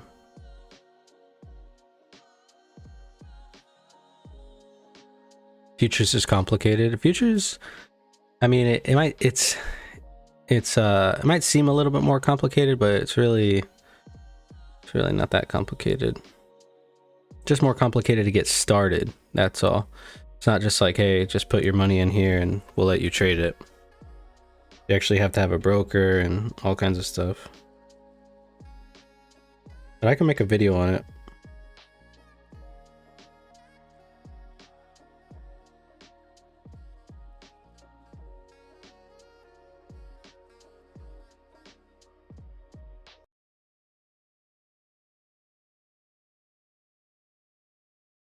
Yeah, futures is easier once you get it going. It's just more, there's not less variables.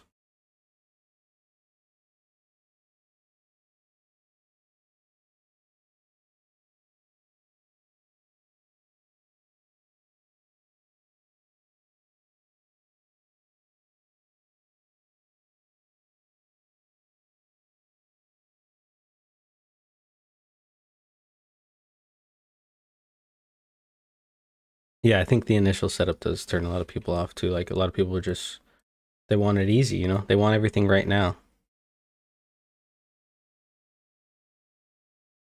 No, Andy's, that's the thing is like, it's just setting it up. The way you trade it is going to be the same, right? The way you trade it is going to be exactly the same. And you can still trade both.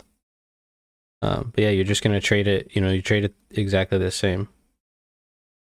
Yeah, futures are a lot less complicated than options. Options can be complicated, right? And there's a lot of strategies to options too. I wouldn't even consider myself an expert on options at all. I just took a loss on these options right here. Oh.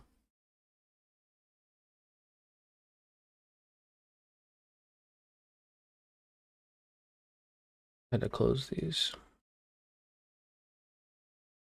Just weren't getting that upside that I was expecting. So it'd be easier just for you to. I've had a lot of people ask me to trade for them. I don't know if it's legal for me to trade for anybody since I'm not certified.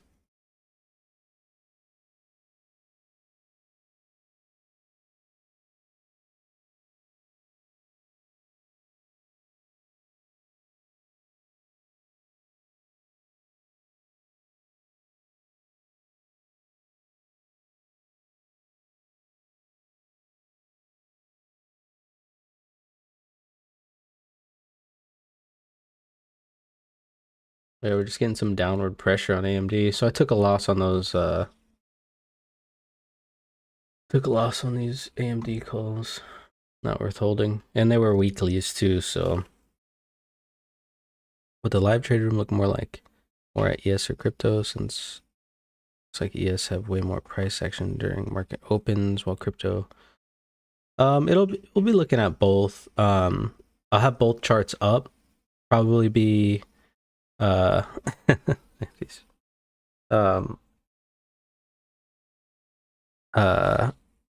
probably be trading the ES more, especially for James too. He really doesn't really like trading crypto. But probably more geared towards the ES, but we're definitely going to be looking at Bitcoin for sure and all the other cryptos and some nice options plays as well. I complete 0 options trading.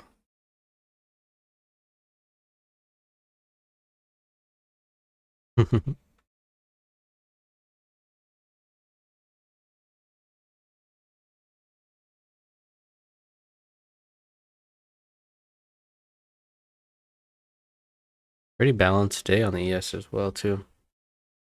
Basically trading value area high to value area low. can go to Carl from the moon for that, and he'll take your money 1 BTC or more, and he'll give you weekly payouts in return.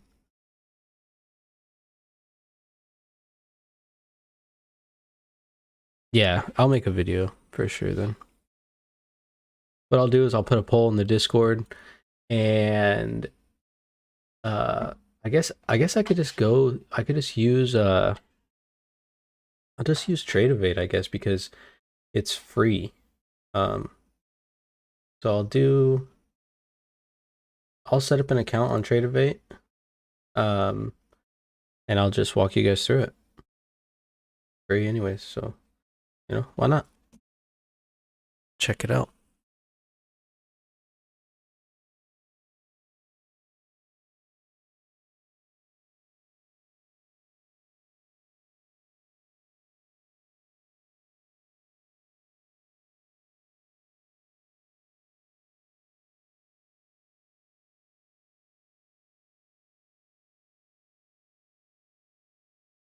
Damn, oil had some fucking massive moves. Holy shit, we missed it.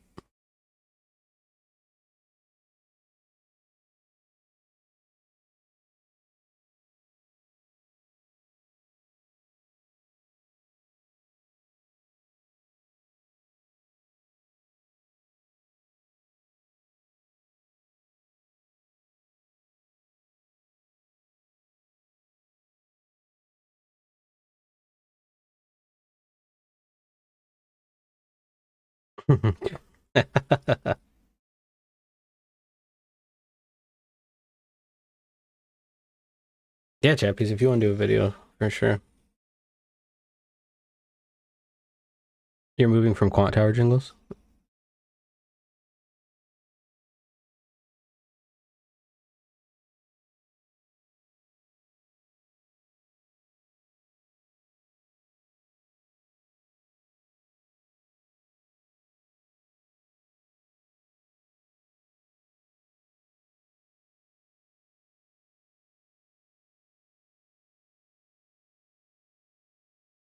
With a minimum deposit to fund your account? Not sure. Let's see. Um,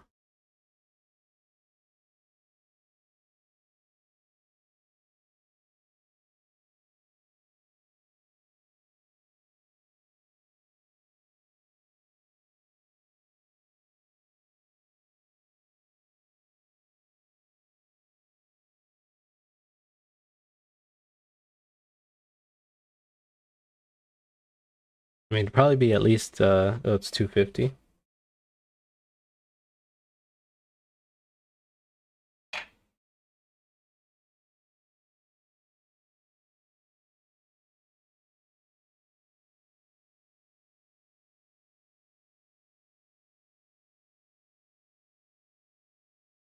Yeah, you don't be able to trade the micros at 250 in your account for sure.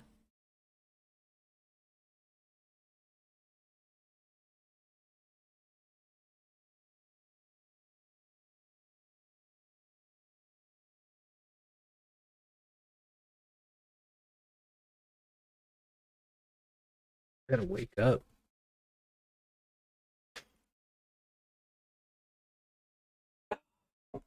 This is like when you wake up, you're a little bit tired. So, you drink your coffee, you're still a little bit tired. That's when you gotta work out, right? All right, Steve.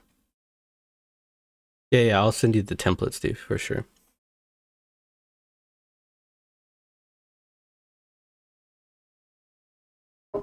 And after you get a nice workout in, then you're like, blood's pumping, you're ready to rock and roll.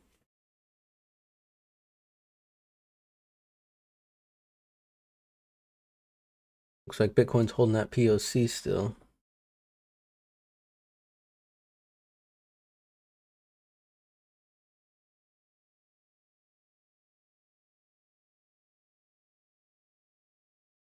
I'm glad these ranges are back now. Now we can find. It was tough when uh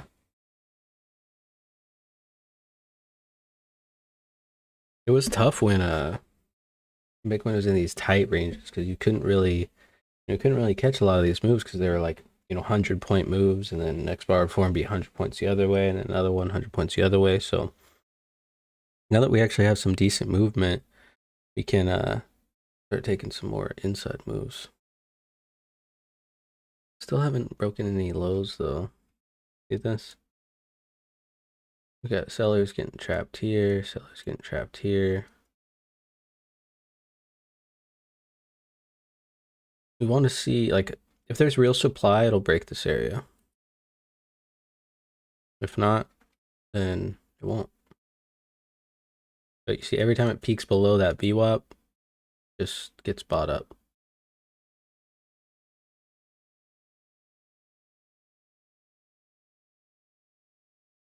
Above the point of control now.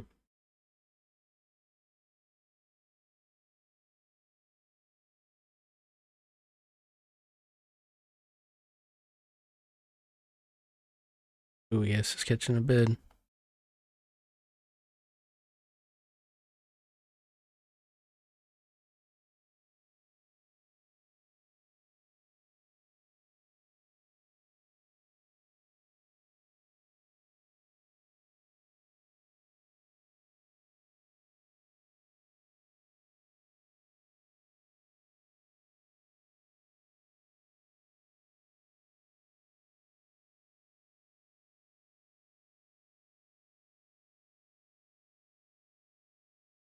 BTC looks like it's going to pop either way.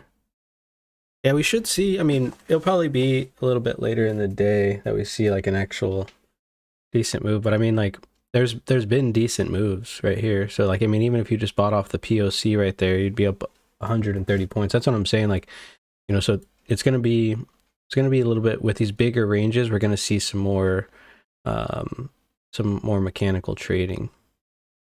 Right? They bought off the VWAP, bought off the VWAP, bought off the POC. So they're buying it higher and higher. Buyers are stepping in higher and higher.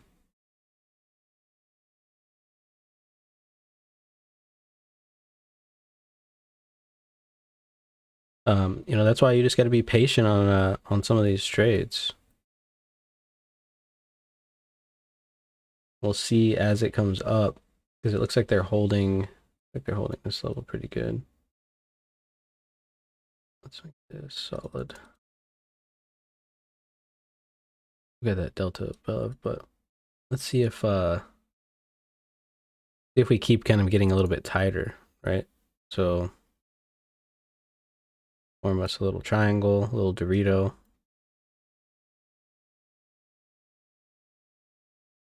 Starting to coil, get into consolidation, and then with constriction comes expansion. We just got to remain patient. That'll give us what we're looking for.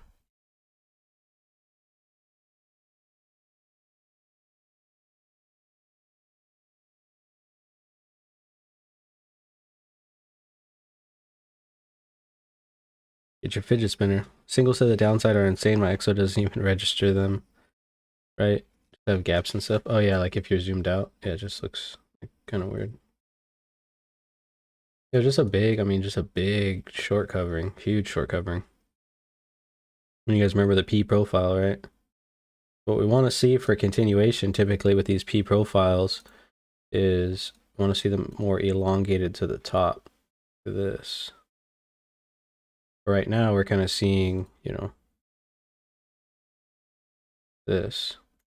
So it definitely is something to make sure you're keeping an eye on. Morning, Van. Damn, we're getting in the way of the important stuff.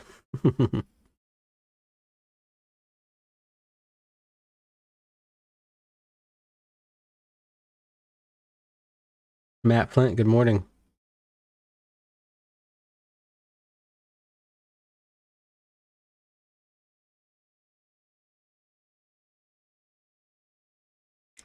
How can you tell if singles get filled?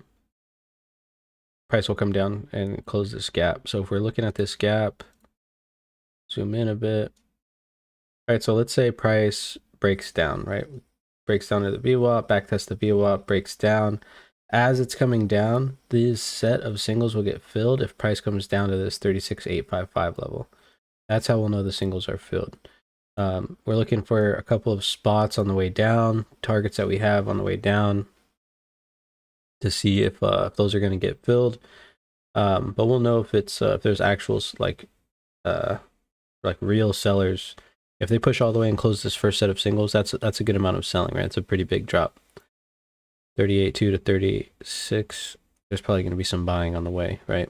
A lot of there's going to be a lot of FOMO, either way, because you're going to have people feeling like they missed out on the long yesterday, and so it could just be like a lullaby where the market's just kind of lulling everyone to sleep, right? They're kind of like setting up for the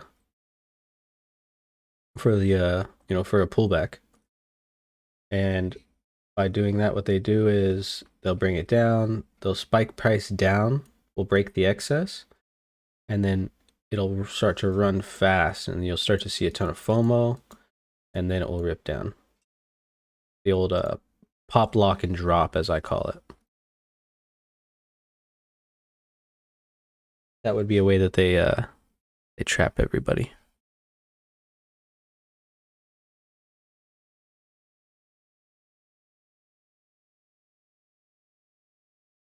Yeah, that's why you've got to understand if you take a short, right? So let's say you take this short down here, value area low. If it comes down to a spot in the singles and just stops going forward, don't wait for that thing to come, all the way back up, just hoping that it's going to press back down. Just close the trade.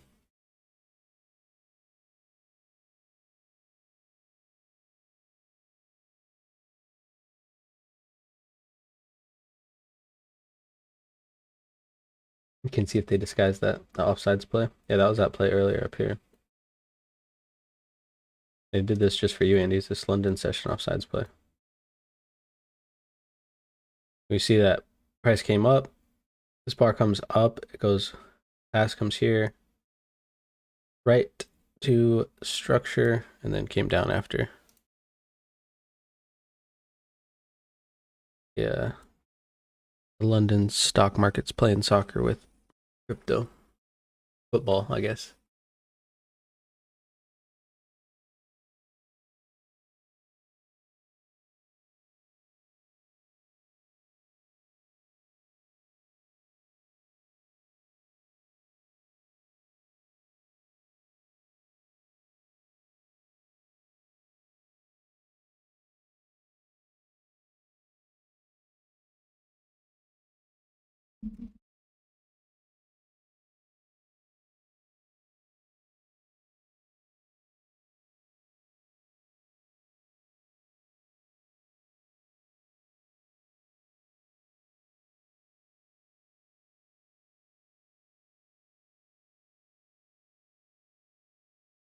Man, I'm tired this morning, guys. I don't know what's going on.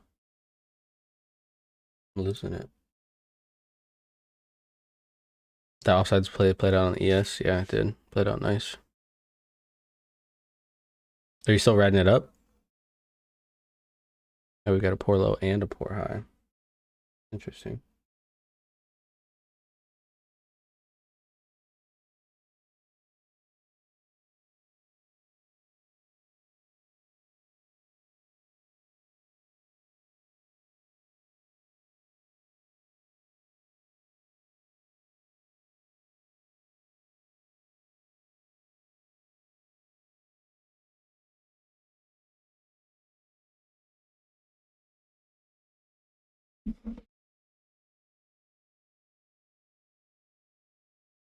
When you're buying futures, you're just buying small moves. Yeah, so on the futures, Andy's, you don't need these huge moves to to make money. Like every point is $50 or $5 if you're on the micros. So you're just looking for for me, I'm not really looking for these huge moves. I'm just looking for to secure some profit, right? And then keep a runner on. It's really ripping. Oil's ripping too. All right, decentralized. We'll see you later, man. Thanks for coming by. Yeah, when you're on the futures indies, you don't need like these gigantic moves to make some money. No need to be greedy. So we just set all-time highs on the ES.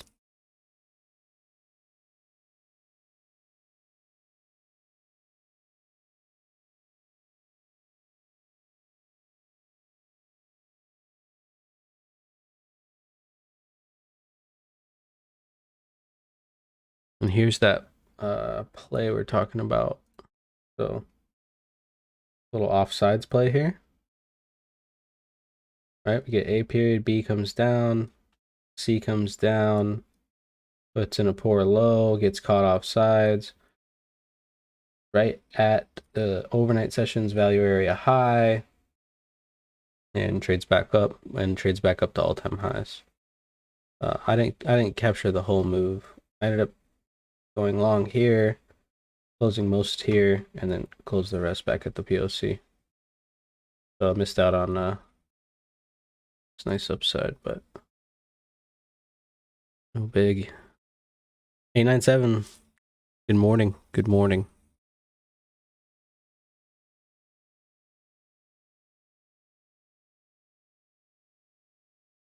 Yeah, the BTC range is getting tight, Mad Cats. You are correct, sir.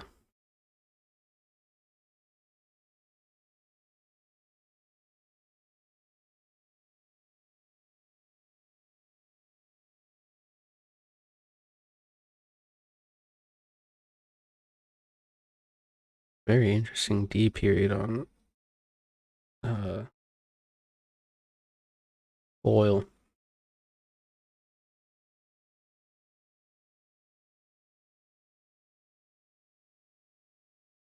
What do you guys think about because I saw some people on Saturday I posted like my trade plans for the weekend, but I put like more market analysis on there, like drawings and writing and all that stuff. You guys like it better like that? That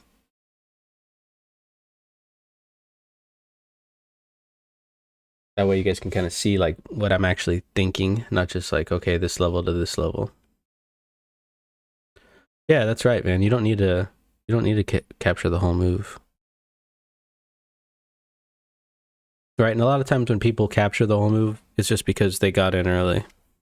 They just got in early, they probably sat through some downside, right? And then they're just posting like, look at me, I did this, stuff like that. And that's just not something I'm into. Another tough lesson to learn, especially, is you don't need to always be in a trade, right? Let's say you shorted here, took profit on the POC. You don't need to just go long off the POC. You just got out of a trade, right? Understand that you guys like the drawings? Okay, nice. Yeah, I'll keep that. I'll keep doing it that way then. Just takes a little bit more time. But and it was I had to I was kind of trying to rush it too because it kind of looked like we were getting ready to pop, and then we did. But yeah, try to get them out as fast as possible. Because most of the time I get on the computer once the alert goes off on my phone and then really start looking at it.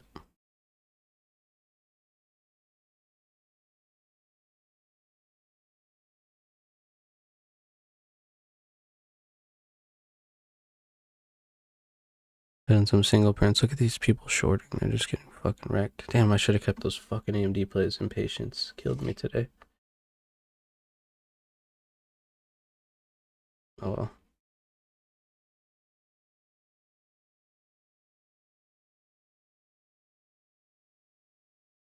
What can you do?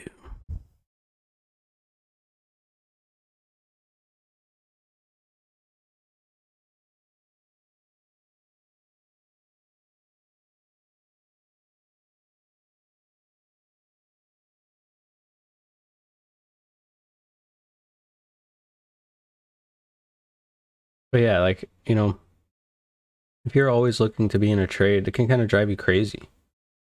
And you're just looking like, oh, I'm short here, I want to go long here. It's just if you catch a trade, take a second to reflect on the trade and kind of see what happened. Pay attention to what no, I lost about $185 on AMD options this morning. Got a little over anxious. Got in. I probably got in a good spot actually. I just sold them too quick. Should have just held them, but they started to go down past my percentage, so I had to get out of them. So I'm looking for when I trade options. I look for a 30% return. So normally I buy 10 contracts at a time. And once it gets to 30%, I sell half. And so that puts me basically at flat, leave the rest for runners, and then sell on the way up. But this one went down 30%. I held it, it bounced back up, basically got back to flat, and then popped back down to negative 20%. So I just click the eject button on them. No reason to hold on to a loser, right? Even if it ends up winning, I like to keep my losses small, so I'm not trying to sit forever waiting for it to come back to life.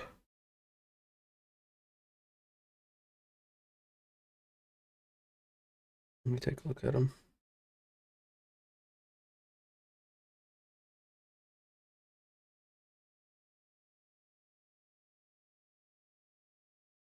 And I didn't have a lot of time on them either, right? So I only they were weeklies.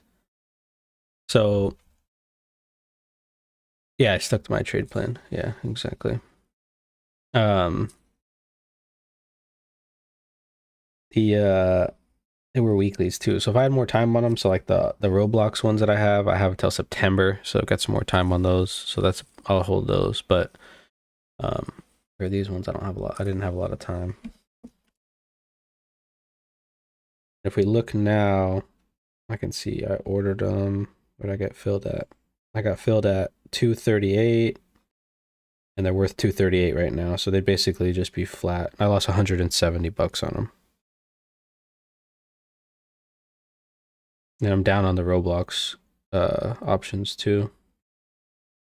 8% though. Not bad. But those still have till September, so a little bit more leeway. Little bit.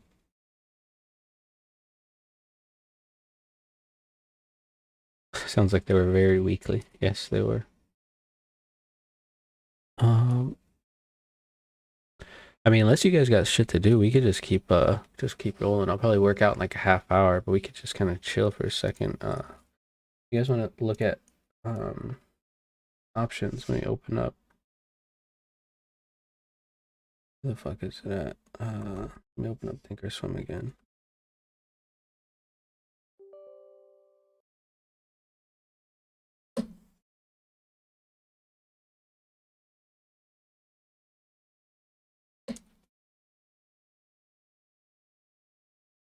Yeah, for my options plays, mostly I just trade from the phone though. The desktop app is just not really necessary.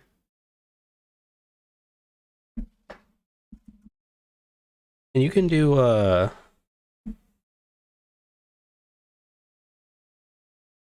you can do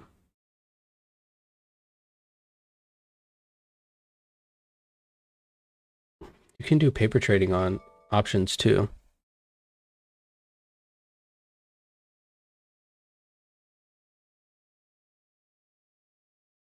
Is that the buying theta?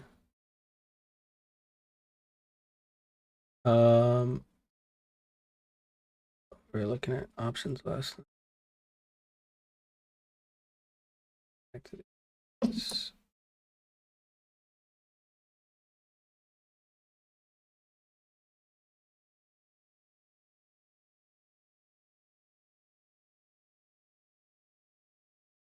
Got 412. This thing's just fucking ripping.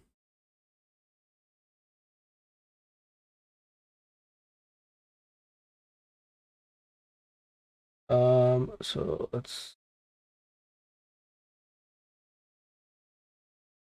back to red. There's Roblox. And this.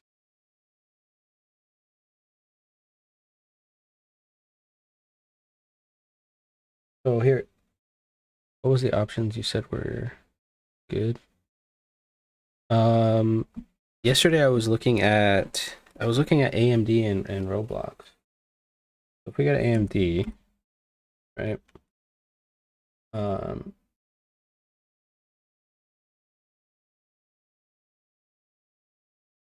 Options are derivative of stocks.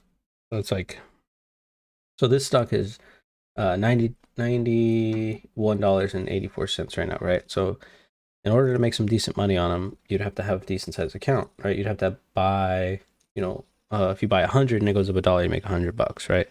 But you'd have to, in order to buy 100 of these, you have to have 9 grand. So a lot of people don't have 9 grand um, in their account, so you can instead play an options play.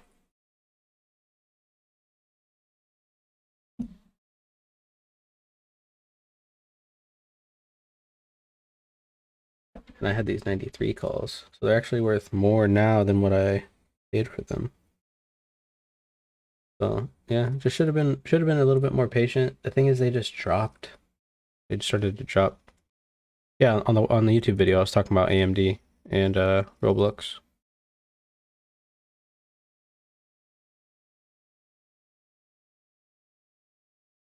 But I could add I can add data, add delta these. Okay, so theta is basically what basically it's like time decay, right? So as time goes on in these weeklies, the theta is going to be higher, right? You see the theta on the 17 ones, September's. Those are the ones I should have went after, but I was being cheap. Yeah, but this is so basically as the time goes on, it's losing 38 cents. So if price, so this is calls on this side, this is puts on this side. If price goes up, right, or price goes down actually, but so this will go up. We have 92 right here. We see price up here at 91.86. I'll move that down. You guys can't see that.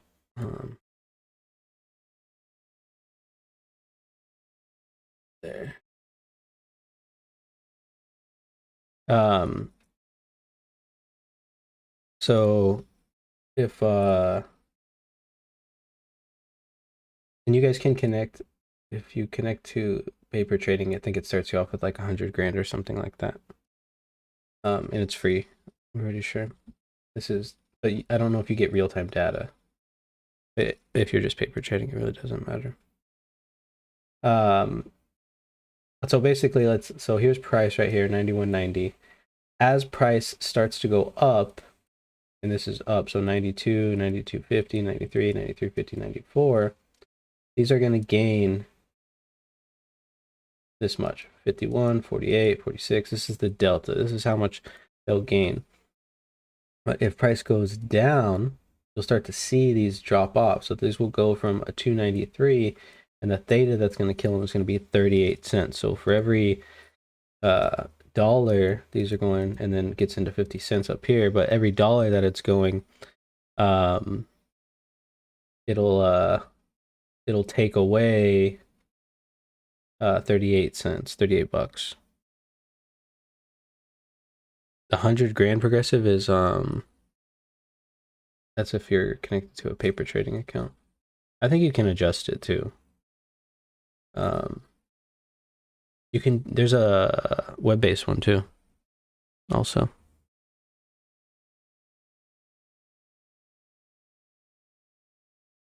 but I mean, it lets you see pretty much everything. Go to the Roblox. And then you can send these. So if we take the one that we were looking at, this was the 93. Send it to Lilac, which is here. 30-minute. And so we can see that's kind of tough for me. Let's just change this to Lilac. We can see, this is where I bought those options. I was looking to buy them back down here for $2. We never got down there. Maybe if we get back down to $2, I'll start to look for them again. But they're 248. I got them for 237. Ended up closing them a little bit early, but just it's a risky play with the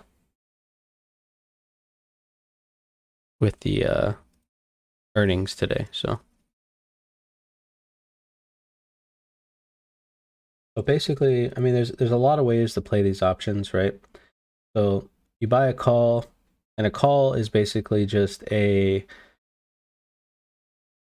way to buy 100 shares at a time. So a call option is for 100 shares, right? But you're just paying a premium. You're paying $251 for the right to buy 100 shares when the actual shares would cost about $9,000, right? So if this goes into money, and this is typically how people trade options, one tick is a penny. Yep. And so as this as the price goes up, this thing will be considered what's called in the money, right? And when an option goes in the money, you can actually exercise the option to buy these shares if you want. And so basically what you're doing is you're buying the right to buy these shares from somebody at $93. Right? So let's say price goes to, and these expire at the end of the week. So let's say price goes all the way to $96. Well, this thing will be worth more than the $2.51 that you originally paid for. It'll probably be worth close to $500. So you can sell the option, or you can exercise the option, and whoever sold you the option has to buy or has to sell you their AMD shares for $93, even though they're at $96. And so the way that people do this is they buy 100 shares of something. So let's say you buy 100 shares, you spend $9,000. You sell this 93 option for $2.51. And if it goes into the money, the only thing, and you bought these for cheaper, right? But you still make the difference in between this. So if let's say even if you just bought them for 91, it goes to 93, you still make the $2 that's in between here plus this 251, but then you have to sell your shares. And so if it goes all the way to 96, next time you'd have to spend $9,600 to buy these shares back to do this play again, right? This is called a what's it called? I can't remember. Covered call, right? So you're selling a call and you're covering it with your actual shares. Not a bad strategy. And if you have money in your account and you're looking for a stock, and I can tell you something, or show you guys something that I like to do. So, I did it with Delta.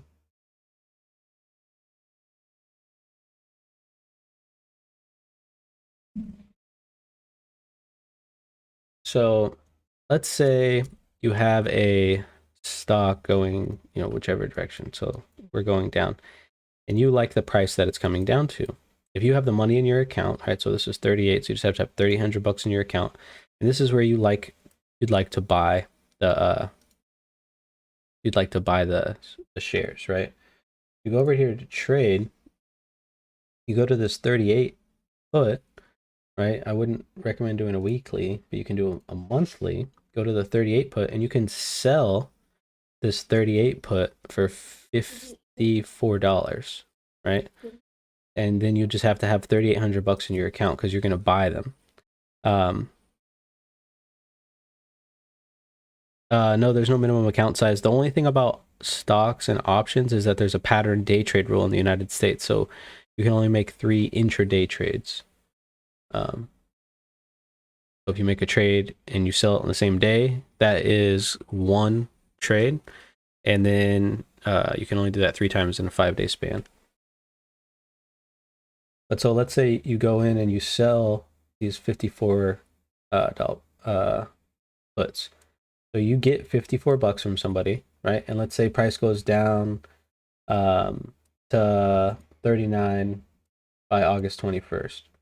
So now you just got $54. The person that paid you for it gets nothing except for they lost money. So now you're going to do it again. So you go back to this $38. And so for the 38 for September, you sell it to somebody for 114 bucks. You still have that 3,800 in your account because you like the stock at this level. So if it comes down there, right? So let's say this time it comes to 37. Well, now you're out the 114, right?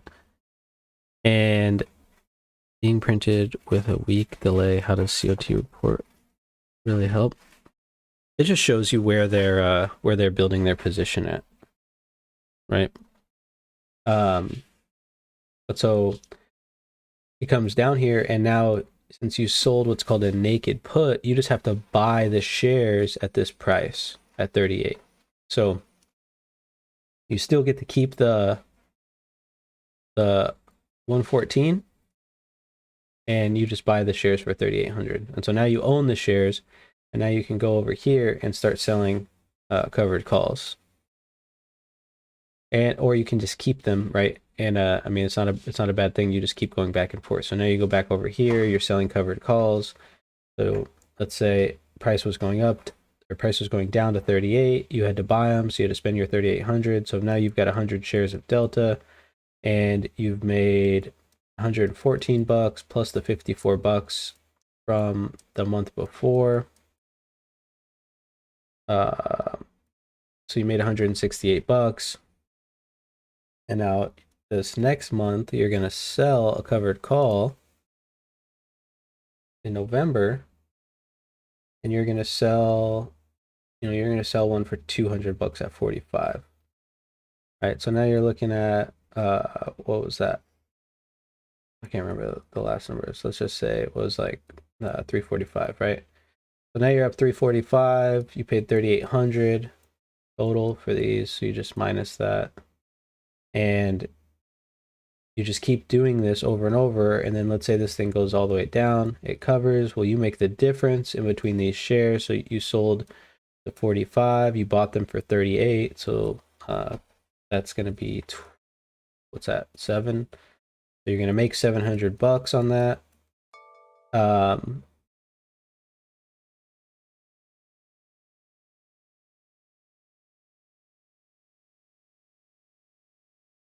And then,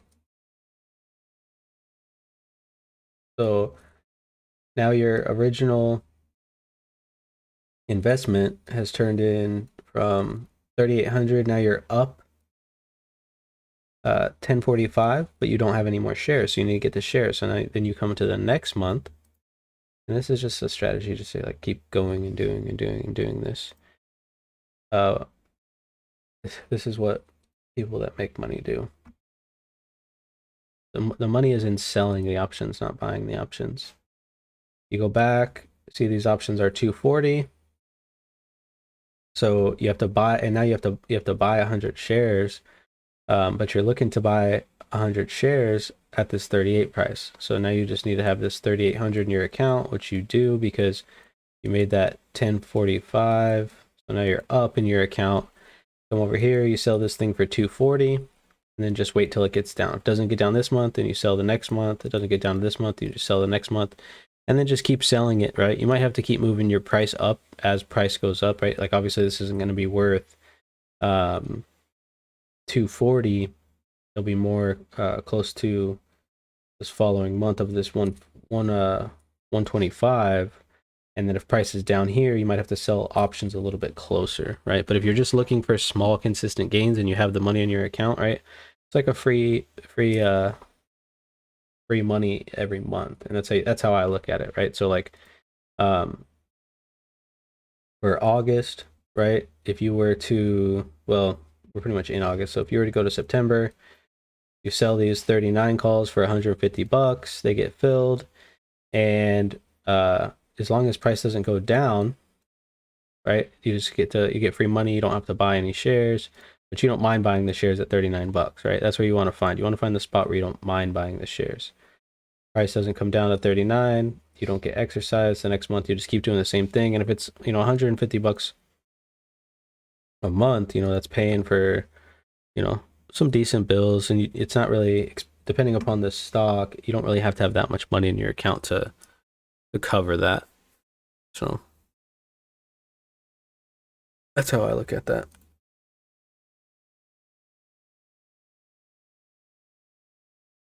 Oil's getting underneath of its point of control. But yeah, we can look at the COT report. So with the COT report, right, this is how you have to look at it. So we see this week that they added to the short and added to the long asset money, right? So basically, they're just covering themselves a little bit. And so it's we get it on Friday. So it does help a little bit for the weekend play. And as we saw last week, kind of show us that they had finally taken off their long position, and they were actually net long as of last week on Tuesday, right? So they got paid a lot this week, um, and that's that's what they were looking for, and so now this week they are, they are net short technically, but it's just so minimal. And the other one, the net long, was pretty minimal too, but the reason it was something to pay attention to is because that they were very short, because they were at like 3 something, and it was like 8 something over here for short side. So this just the COT report. Oh, it's just here, I'll post it.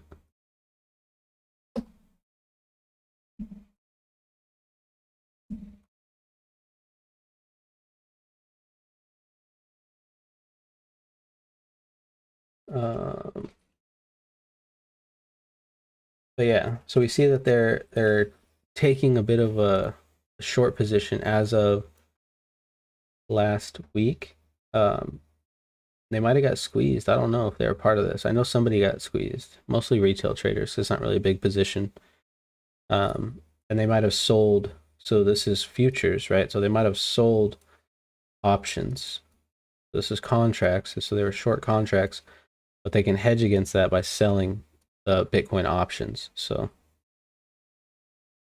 only 1.5K BTC. Oh, you're talking about total for asset managers? Yeah. Contracts. So you're talking about each well, think about how many Bitcoins that is. What's 1.5 times 40K or something?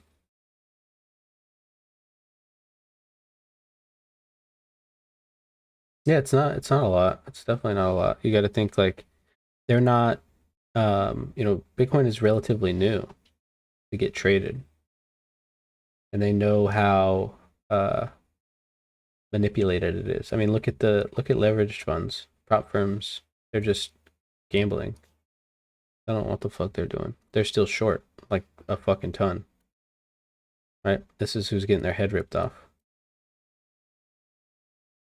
They're short 5,000 Bitcoins, and they added 800 last week on Tuesday, and then last night, uh, you know, they had probably a rough morning this morning. Probably a lot of people getting fired, I imagine.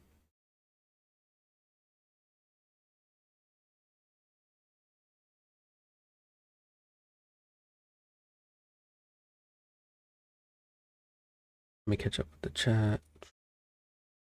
Bearish. Appreciate you tuning in, Mo.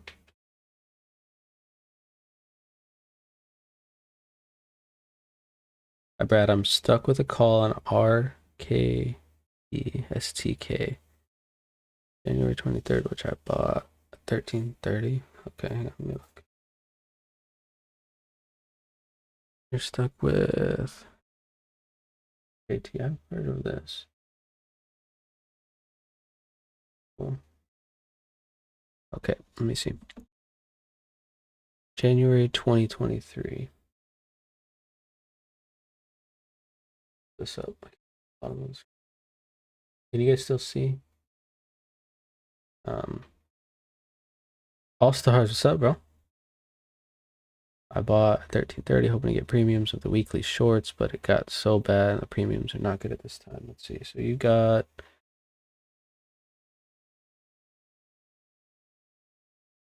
what strike price did you get? Oh, okay, I see. These are some weird fucking options, I'm not gonna lie. 889. Was it a call or put?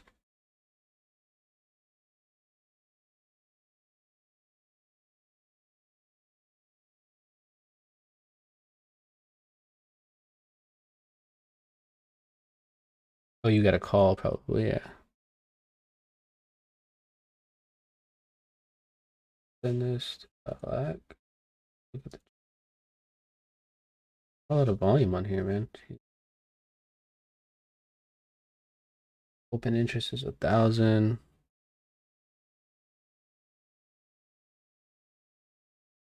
That Bitcoin going to zero guy got his head ripped off. Yeah. Is that normal with a stop loss to take profit? You basically deviate from what you expected by 30%. Like stop loss is actually double the loss you expected on Bybit.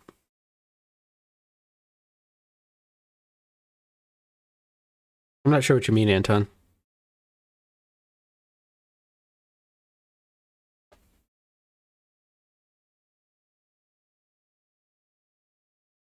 Do I see a reversal? Let's look at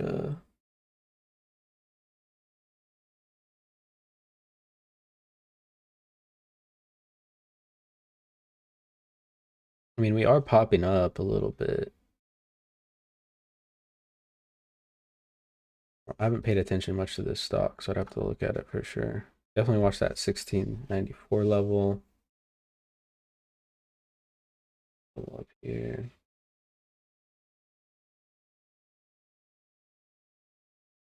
1863.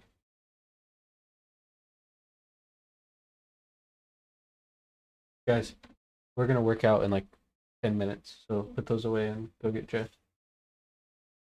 I said we're gonna work out in like 10 minutes. So go put that away and go get dressed.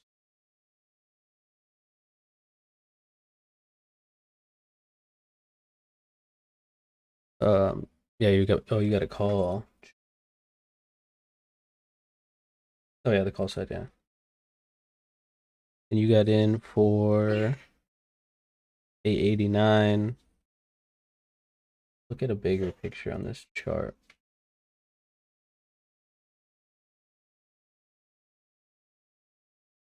Yeah, so we're starting to build starting to see some value get put in down here. Take a look at this on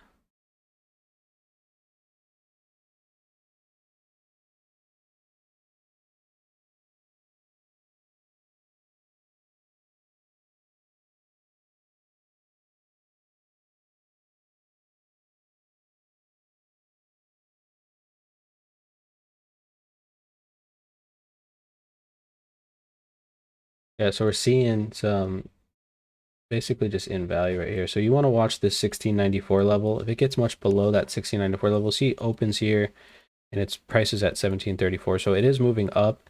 You're seeing that it didn't really get down to this low value here. So pay attention to how it acts here. Let's draw another level. Pay attention to how it acts up here. I think you're probably pretty decent. You have a lot of time. You know what I mean? Um, you bought them for 13.13. Yeah, that's a tough go. Um, I would say if you get below the 1694, I would cut swing load, but you get, as value continues to move up, right? We see our value area here, value area is moving up. We didn't really get down to the low of this value area, which was here. And so value is building back up. So as value moves up, you want to pay attention here in the 1789 level. If you can start getting above the 1789 level, break this value area, search for that 1863 level. Then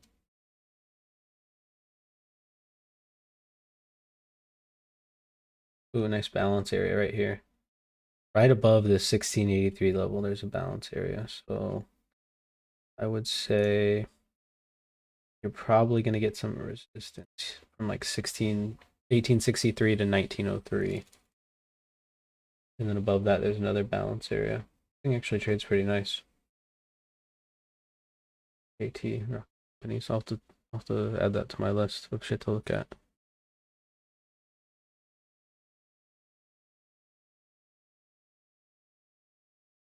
Check the Binance TPO.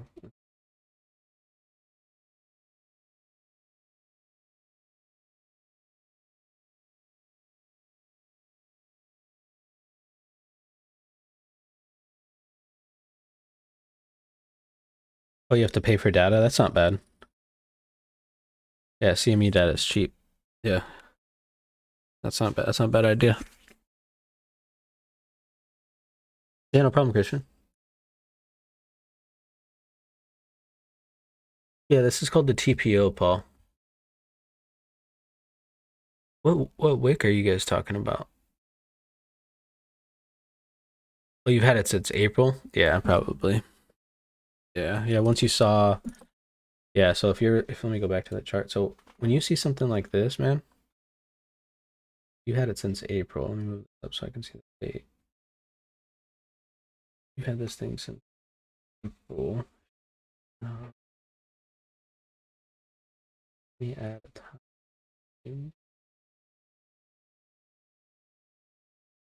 to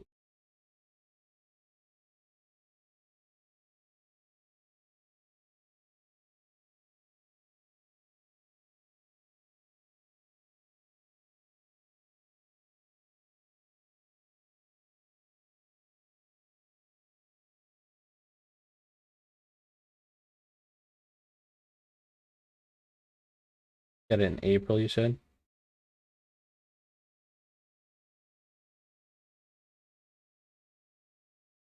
Yeah, so look at this.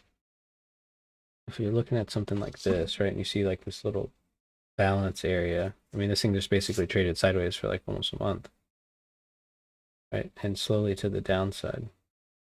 Came down, value built in, came back down, tested that value, tested the low, kept trading sideways, and then broke value. That's where you should have cut. I'm not sure exactly what day you got it on, but maybe if you bought it on the dip, it comes up, it balances again, dips, you get this huge move. Wow. Your address? Okay, thank you. Huge move to the downside. That's your sign right there. Some big liquidation on the long side. So basically just balanced in that area for a while, and then probably some news driven event that caused that huge fall.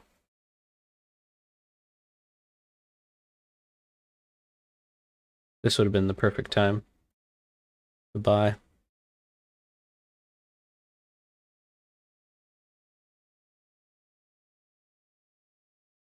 See, it pops back up a little bit, spikes to the top, goes back up to that 22 level, and then rejects and comes back down.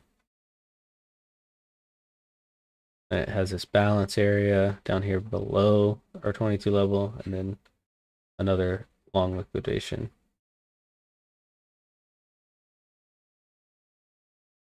Yeah.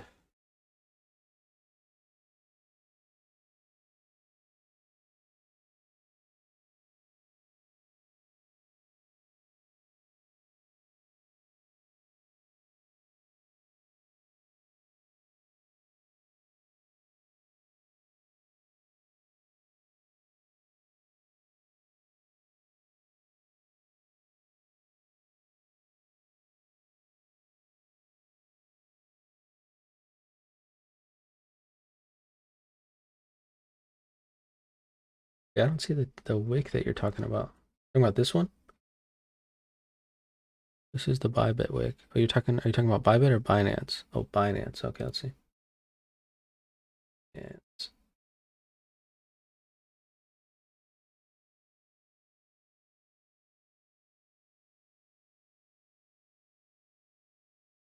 Jesus. Big size one.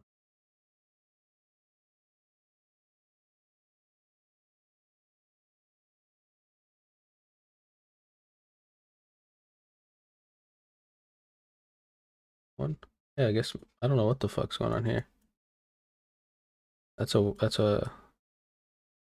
weird. Shit, I lost it.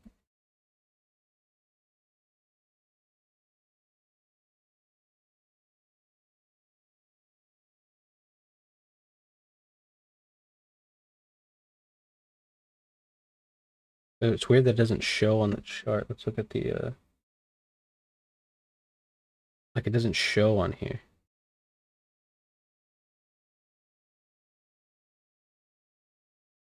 So when you see stuff like this on stocks, a lot of times what it is people letting people in positions. Watch, let me show you guys something. So if we go to Tesla, right? And we see Tesla breaking out of our zone, fuckers. Look for something after hours.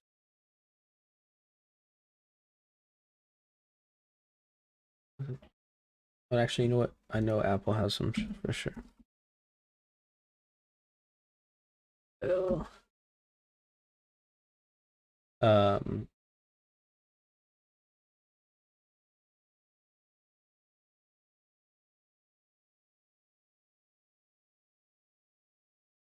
you were looking for plays earlier.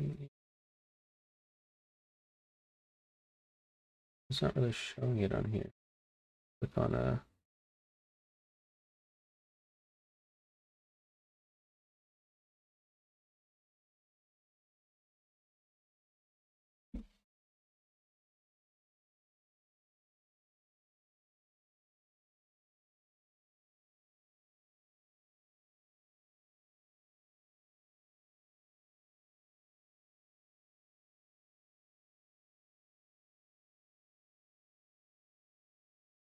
Oh no, this is the one I looked at on Rocket on is this is Thinkorswim. It's having a tough time loading because it's a piece of shit.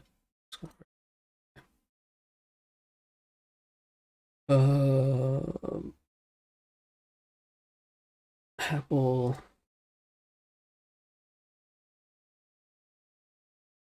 So like this is what I was talking about. So we see these huge wicks, right?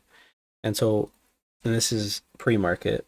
But you'll see these after hours and stuff. But you see this huge wick. So price goes all the way from basically 148.50 all the way down to 145.50. And so basically what's happening is somebody with a big size account and some institution is basically going to Apple and saying, "Hey, I want to buy some stock, right? And I want to buy it $1 million worth or something, right? I'm just being hypothetical here because I'm not sure how the transaction actually goes down. But or the price value of how the transaction goes down. But they say, I'll buy this many shares, but I want to buy them at $145, right? And so what happens is while this is trading pre-market, so here's the open of like 4 a.m. open, price is trading up, and all of a sudden, huge wick down, huge wick down. So all the people that got long get liquidated or stopped out, and all of their shares get sold to this guy down here because he bought a bunch of shares, right? These people get stopped out, so they have to sell their shares back, and you know who's buying them? Apple's buying them, and Apple's selling them to this guy down here. So they're shorting here, selling them down here. It's a classic market maker move. Bitcoin's about to hit the long spot. Let's see.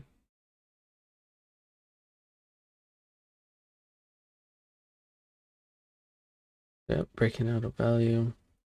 Yeah, this is a cautionary long just because. Oh shit, this is the wrong chart. Um,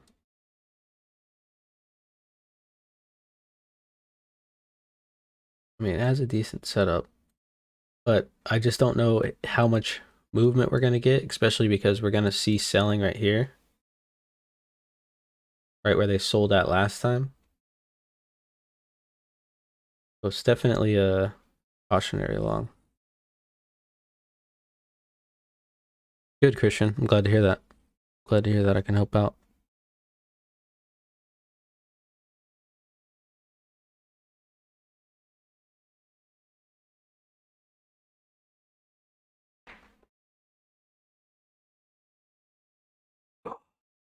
It does.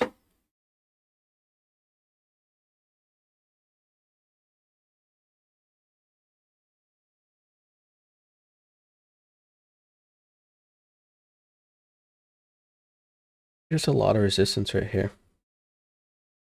Got rejected right here. Big sellers came in, and we have value area high. Definitely more high risk trade.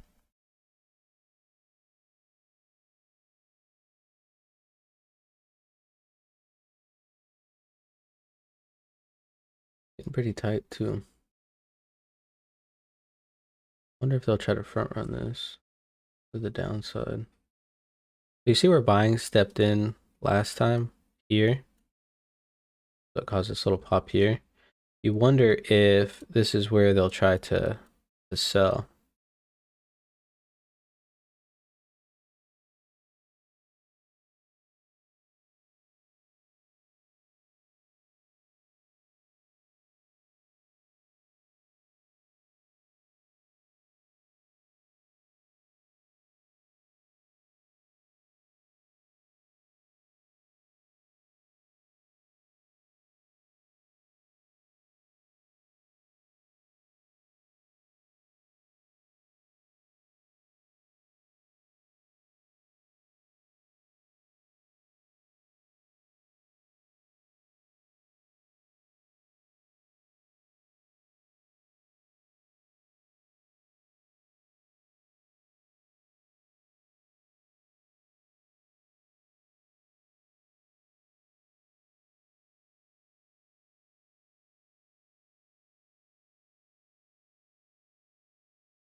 Yeah, see they popped right up and then they sold it. Interesting.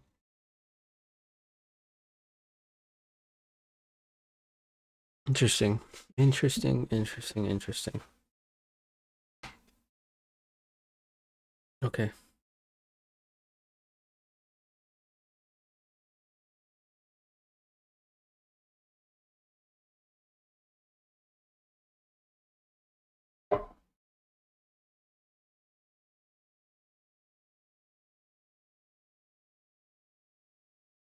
Yeah, see, that's interesting that they just sold it right there, right?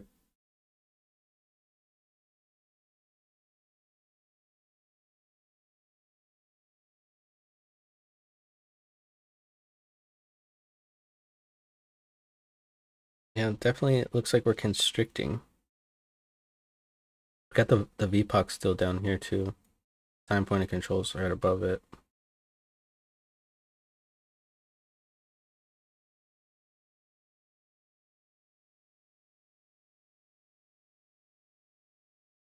Uh,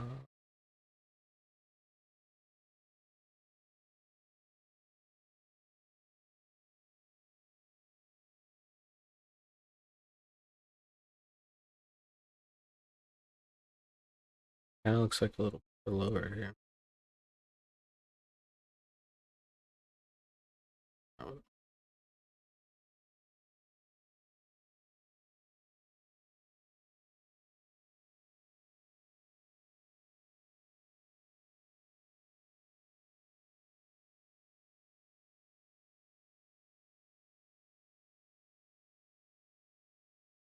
All right, nice 45-degree angle up.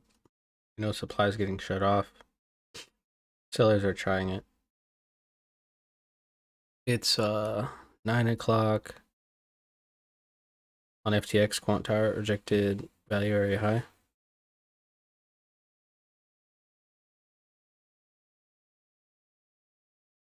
Yeah, I mean that makes.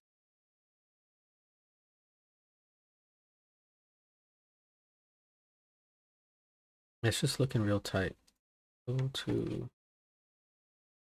I'd like to look at the Binance chart on. This.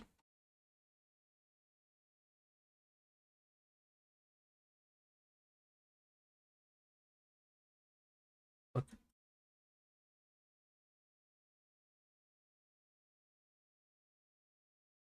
Oh, you fuck.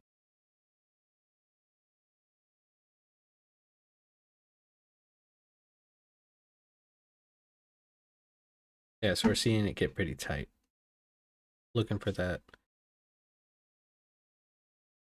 constriction.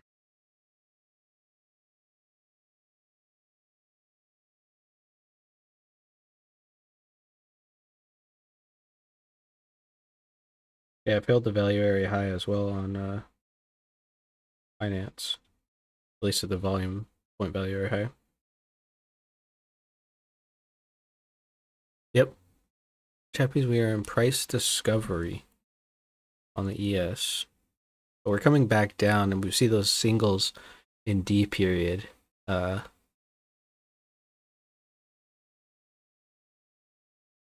I thought CF is already long.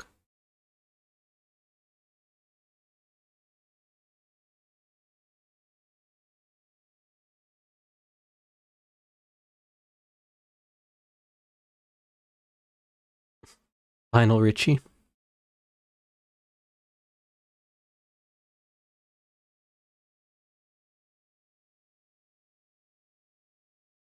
Lionel Richie, Brad.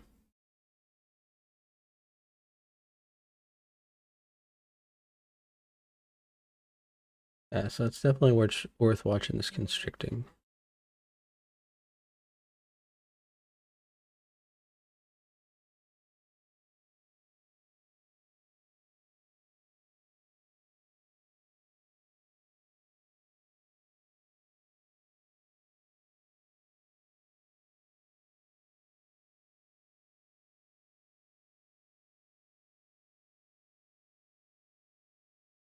Hey, Christian, are you in the Discord? It's trying to break a bull flag to the top side. I guess TA traders are longing here. Oh, is that what that is?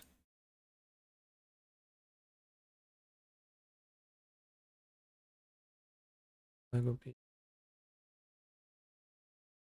this, I guess.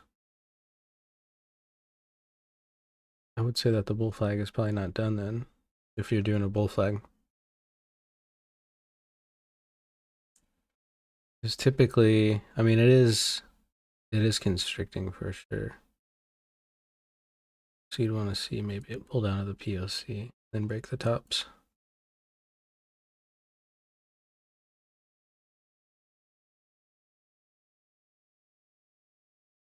I don't know, I'm not a bull flag trader.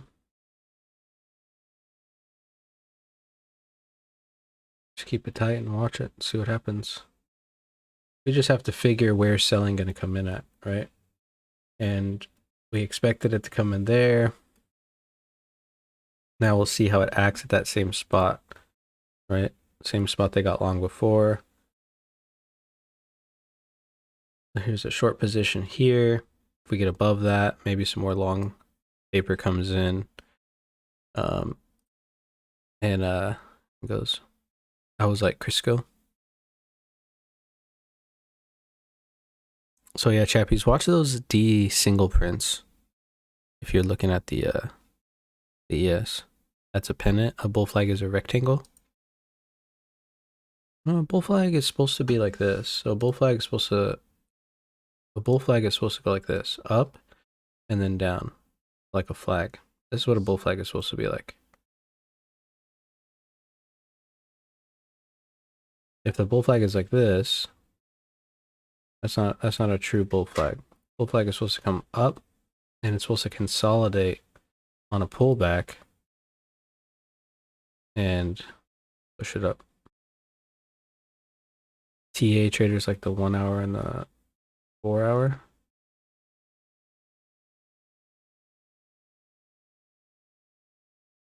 Oh, you left? Yeah, you can come back in, man. We actually at 40 at 7. Nice. Oh, you're gonna short once it gets down below those? Oh, okay. Yeah, I actually we cleaned up the Discord a bit. And it's looking better, I think. A pennant is a triangle.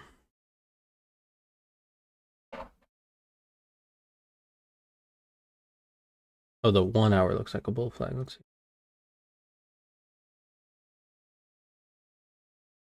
Looks the same.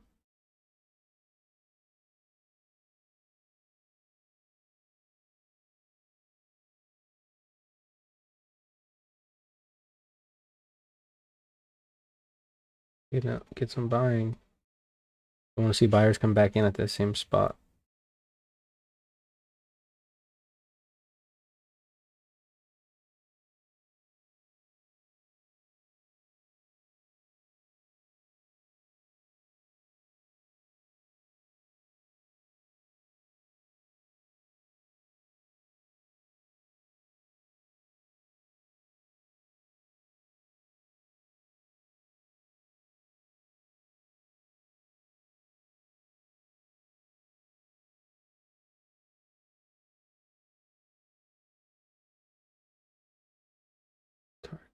And we're gonna see some resistance at 38.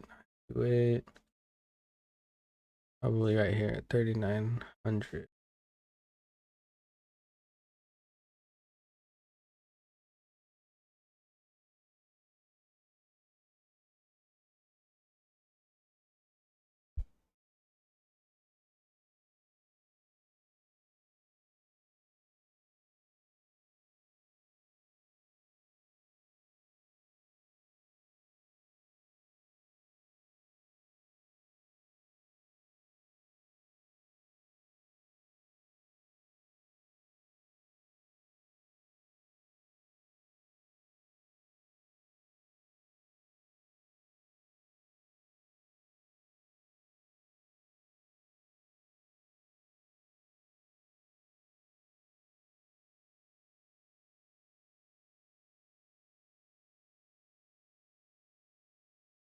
There we go. There's some good buying coming in.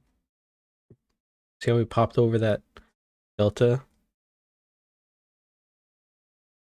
I want to see it hold. This is the level that we want to see it hold. Is 38.85.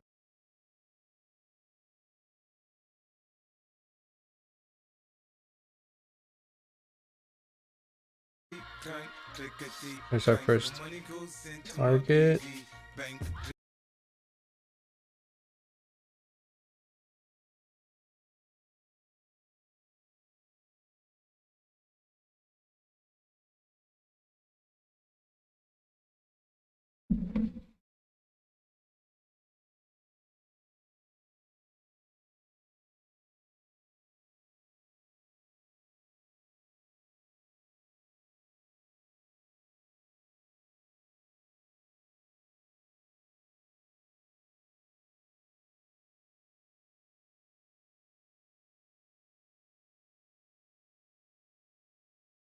Now be careful here with this value area high, right?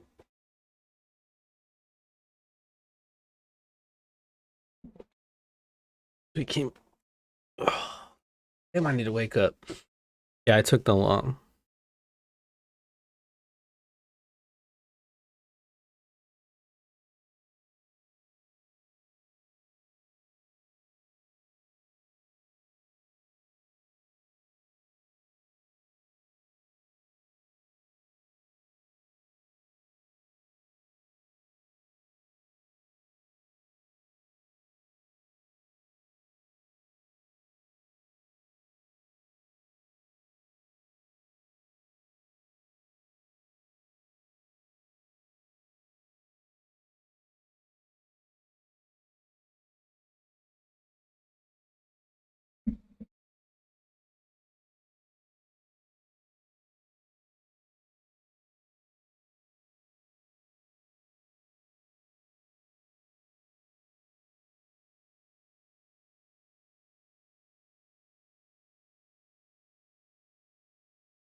if we get some continuation.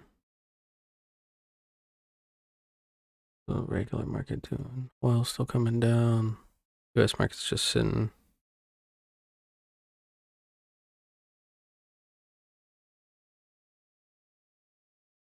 $39.1 you should have hit. Like that's where my first take profit was. 39.1. You should have hit that one already. The next target I'm looking for is this 39.455.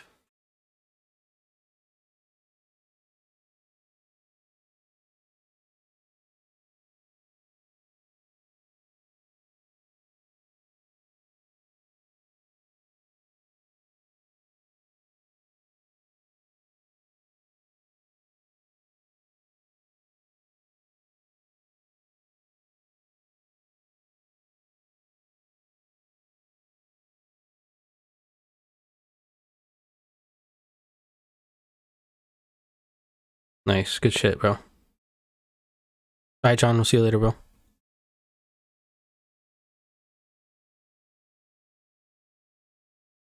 Hey, you had the same take profit as me. That's fucking awesome.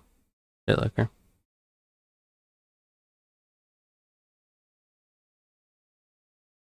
Just when I want to work out. Thanks, Alex. Oh, guys, I am fucking. I don't know what's going on. I need to work out. That's what it is. I need to get the blood pumping. We need to start doing that on stream. I'm start checking that sweat equity tab. I want to see some working out going on. Because we're gonna be a bunch of. Okay, come on, Jay. Let's see. Okay, so if we don't break this high, I'm gonna have to take some more profit right here. Come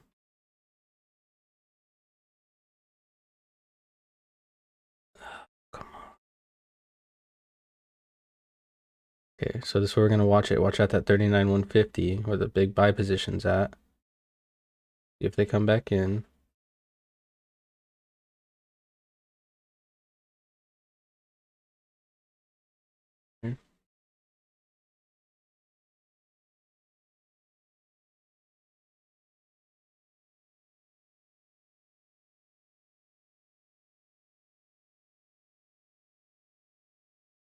Nice, good shit, chappies. Good shit.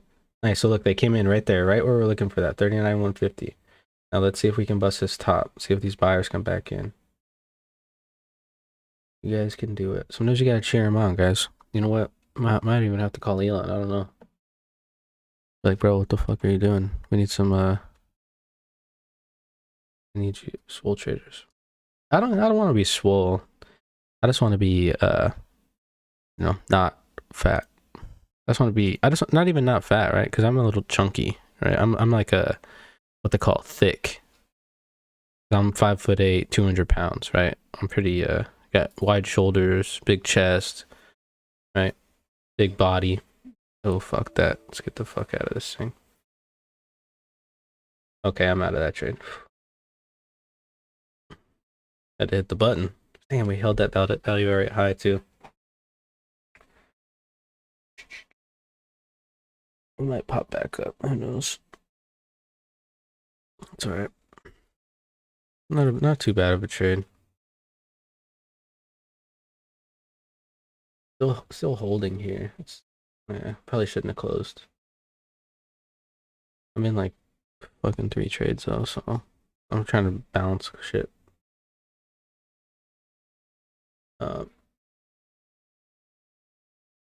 Yeah, and it'll be cool, like, because sometimes the chart's not doing shit, right? It'll be cool if we're like all kind of, working out together. Not necessarily like, damn, the fucker just popped back up, dude. It's annoying. Oh well, can't win them all. It'd be cool if oil's about to run some stops, so let's go.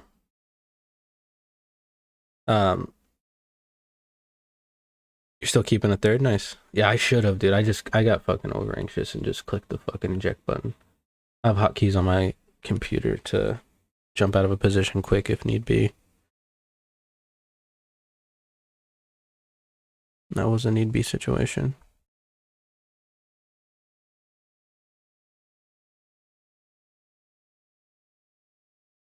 Here we go. Oil's gonna pay me though.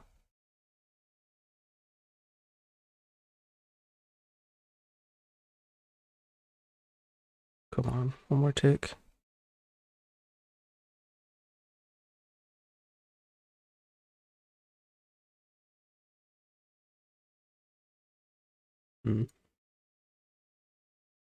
That MES triggered you? Yeah, I'm in the MES with trade with you as well. I'm looking to get paid right here at like, yeah, like right below the POC, like 44.50 maybe. Maybe 403 3/4. Trying to stick in this oil trade. It hit my take profit but didn't fill on oil. Be nice if it did though. What I mean. Oh, it's gonna. Stop fill. Ah, I hate that shit. Fucking oil, you bitch.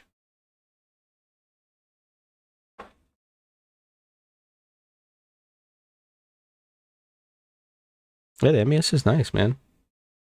Yeah, BTC's coming back down. Yeah.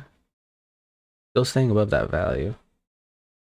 I need to get some money in there. So just be careful, chappies. Like, it is nice, and I think you'll do well on it, honestly. You've got a good grasp, and you're getting your risk management, except for that bad day you had the other day. But other than that, you've been doing really well. We never got to do a debrief, too. I'd like to do that. I'd also like to get you on the stream, chappies, and so we could, because I'd like to have a day. Maybe we can do it tomorrow if you're down for it. We'll just get in the Discord and have you on stream, so you can really go over the 1,000 to 10,000 thing. Because I mean, it's your baby. You designed it. Be cool if you're down for it. We can get you on stream tomorrow morning, and you can kind of go over it with everyone, since we have the trade room coming up next week, and that's when we're all gonna start it. Because I'm gonna do it too, guys. I'm gonna create an account, put $1,000 in it, and trade it. Make 1% a day.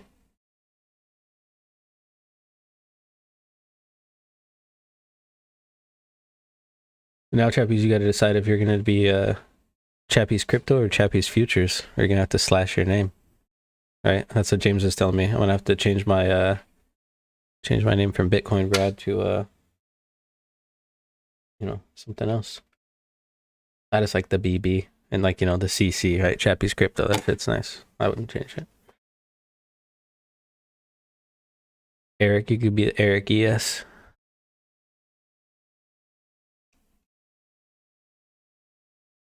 Cool.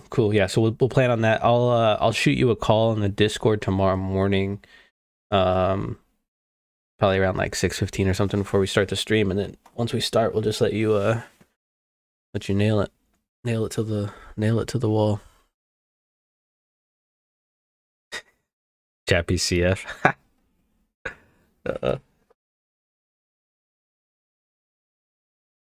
Nice.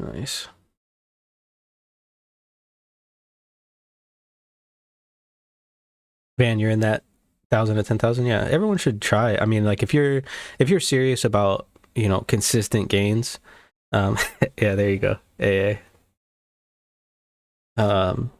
If you're serious about consistent gains, ADA Alex, nice. Yeah, that's a good one. And you are the master of ADA, so yeah, that's a good one. I'll have like a whole little squad of fucking names. I like it. But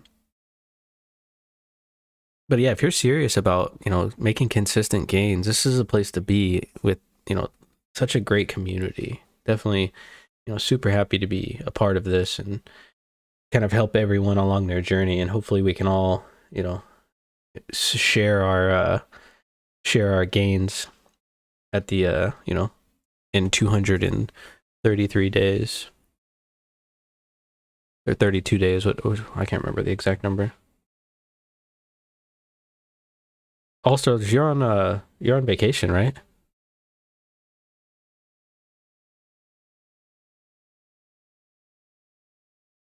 Special guest star.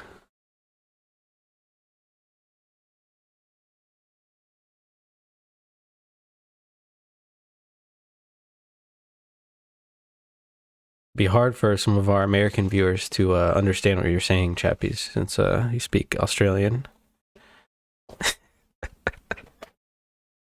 Just kidding.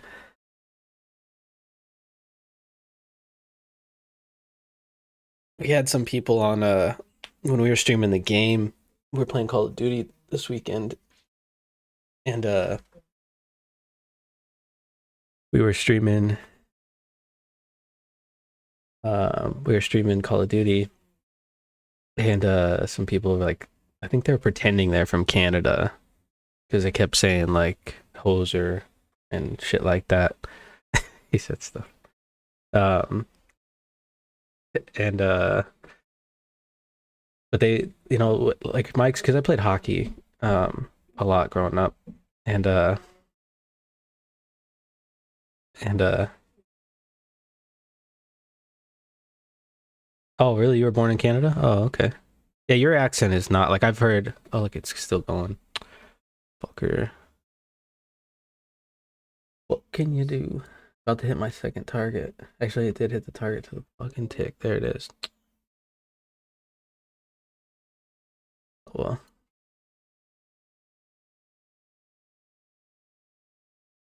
Look at that, right? Perfect play. Should have just bought back in. Oh well. But yeah, we had these I think they're fake Canadians, honestly, because they're like they were saying like hoser and shit like that, but they weren't saying bud. And like when I used to play hockey when I was younger, every Canadian I ever played with was always like, "Hey, bud. Hey, nice shot there, bud." You know, stuff like that. And they weren't saying bud, so I think they're fake Canadians, little fakers, mother fakers. And they never said sorry at all, so like a whale breaching. We're seeing it come back up to that sell position.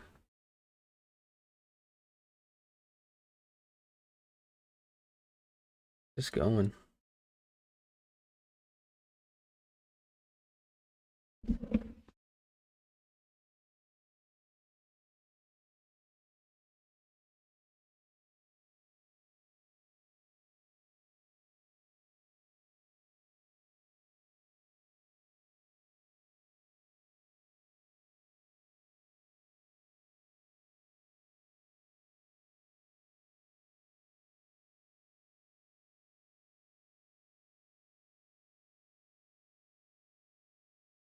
James is texting me. Just woke up. James wanted to get on stream last night, but he had a fucking explosion. He has like a little mini fridge that you guys have seen, and it like a soda exploded in there, so he had to take care of that.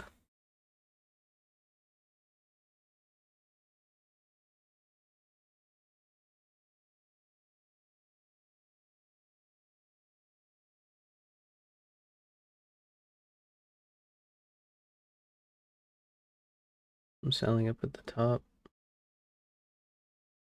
Look for it to hold the impulse area, maybe like right here.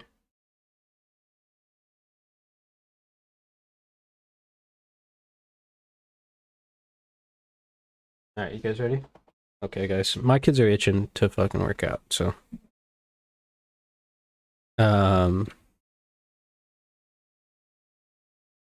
what we can do. He pooped the wrong one. I mean, I can leave the stream on and jump back on when I get done working out, or we can call it, and I'll just get ready for the boot camp. It's up to you guys. One's in the chat to stay, two's in the chat to call it and come back later tonight, maybe.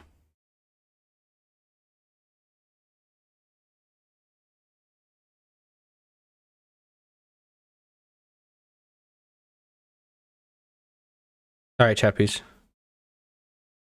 Definitely.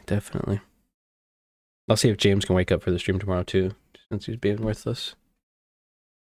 One for staying. I'm not gonna be on the mic, so the screen's just gonna look like this. But yeah. Yeah, it was cool, man. I like hanging out, so didn't have much going on today. I do gotta run a couple errands this morning, but I'll do that after I work out. One for staying till my trade closes.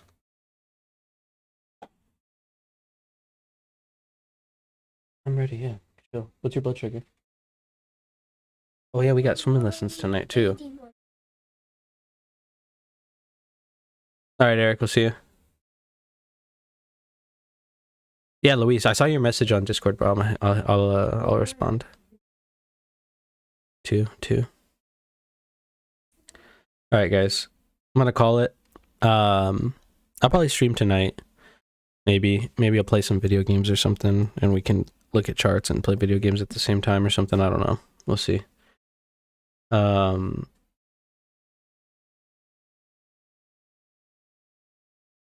but yeah.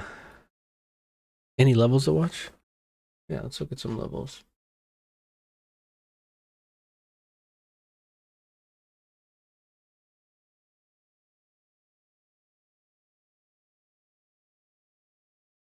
So these are my levels up that I have. This 9.5, 39.571, 39.938, and 44.65. You see we're kind of bouncing on this level here.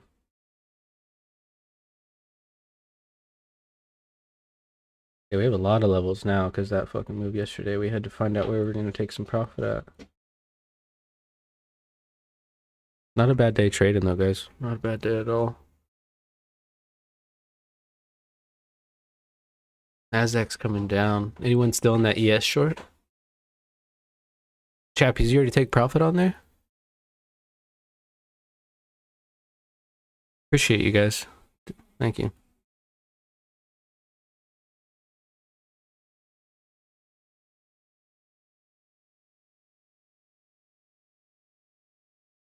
Yeah, but these are these levels I'm watching. Love good access to the top. A daily resistance. Where do people get these numbers? Oh yeah, we could look at ETH.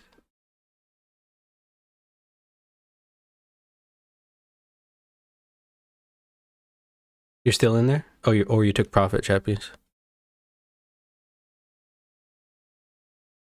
Yeah, it looks like we came right back down to that POC. I can't believe I didn't get filled. It literally came right down to the fucking. Oh no, it didn't. I was trying to take profit at 3 and 3/4, and it came down to 4. Bitch. I gotta pay closer attention. So for ETH, hit your stop loss under that impulse area. Yeah, not. I mean, not a bad Bitcoin trade at all. A couple hundred points, not bad. For ETH, do some levels real quick. This level right here, this 2382 level, is gonna be a good level for sure. Guys, chill, okay? This level here is gonna be good. This 232 level. I actually like this level as well. Level looks good. This 2343. See, ETH didn't really have that. Oops, that's what I wanted to do. I wanted to draw a trend line.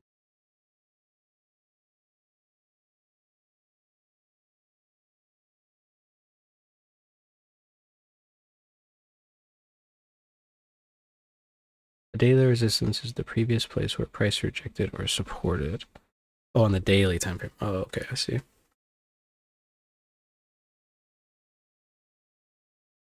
Yeah, so it's probably similar 30-minute chart. But let's look at some levels above.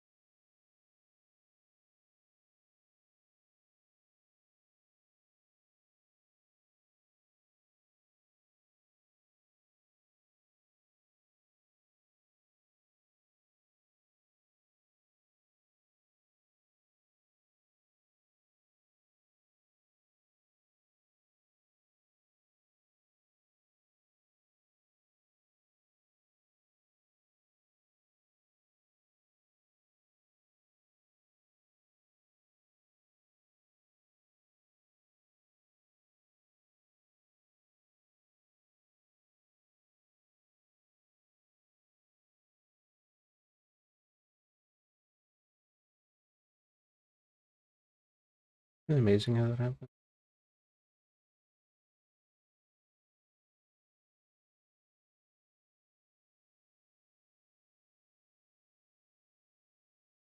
Bless you. Yeah, and these are the levels that we'll look for on these. Nice.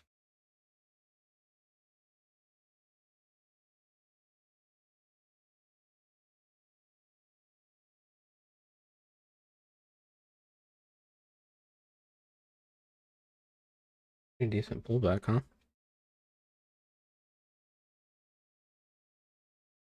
Just fucking oil that. So annoying. Look at this, guys. Ugh. I hate this shit. So we can see shorted oil here, here, and here. Back ticked here. So annoying. And look where it went down. What can you do? Yeah, no problem, man. Actually, we're at a weekly resistance right now. Price moves fast. Oh, on oil? Yeah. Price moves fast on oil. But fast as fuck.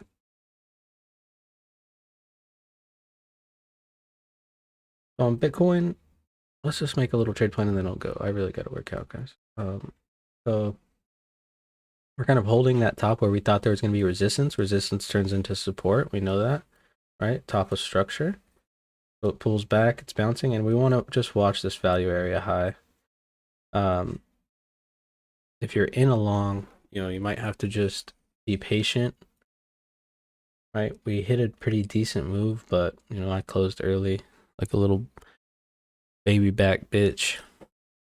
But it's Monday. I don't know. I feel like off, guys. I'm telling you, like I feel tired or something. After the workout, I should feel good. Awesome. Like, yeah, dude, it's such a good idea to write everything down, dude. I still write everything down. Do you think that BTC will come back down to 32? I have no idea, bro. They say all gaps get filled, right? But, they don't say when. Eventually it might. We're pretty far away from it, so I'm not just going to short right here and, hope that it goes down. That's what all these people were doing. Everybody in this area here. Bunch of retail traders over the weekend, knowing that we have this gap below from the CME gap, and they got short, right? And what did they turn into? Hey, let's draw it better, right?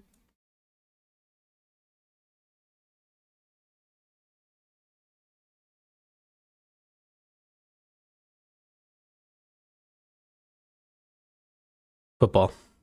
American football. They got that ass punted.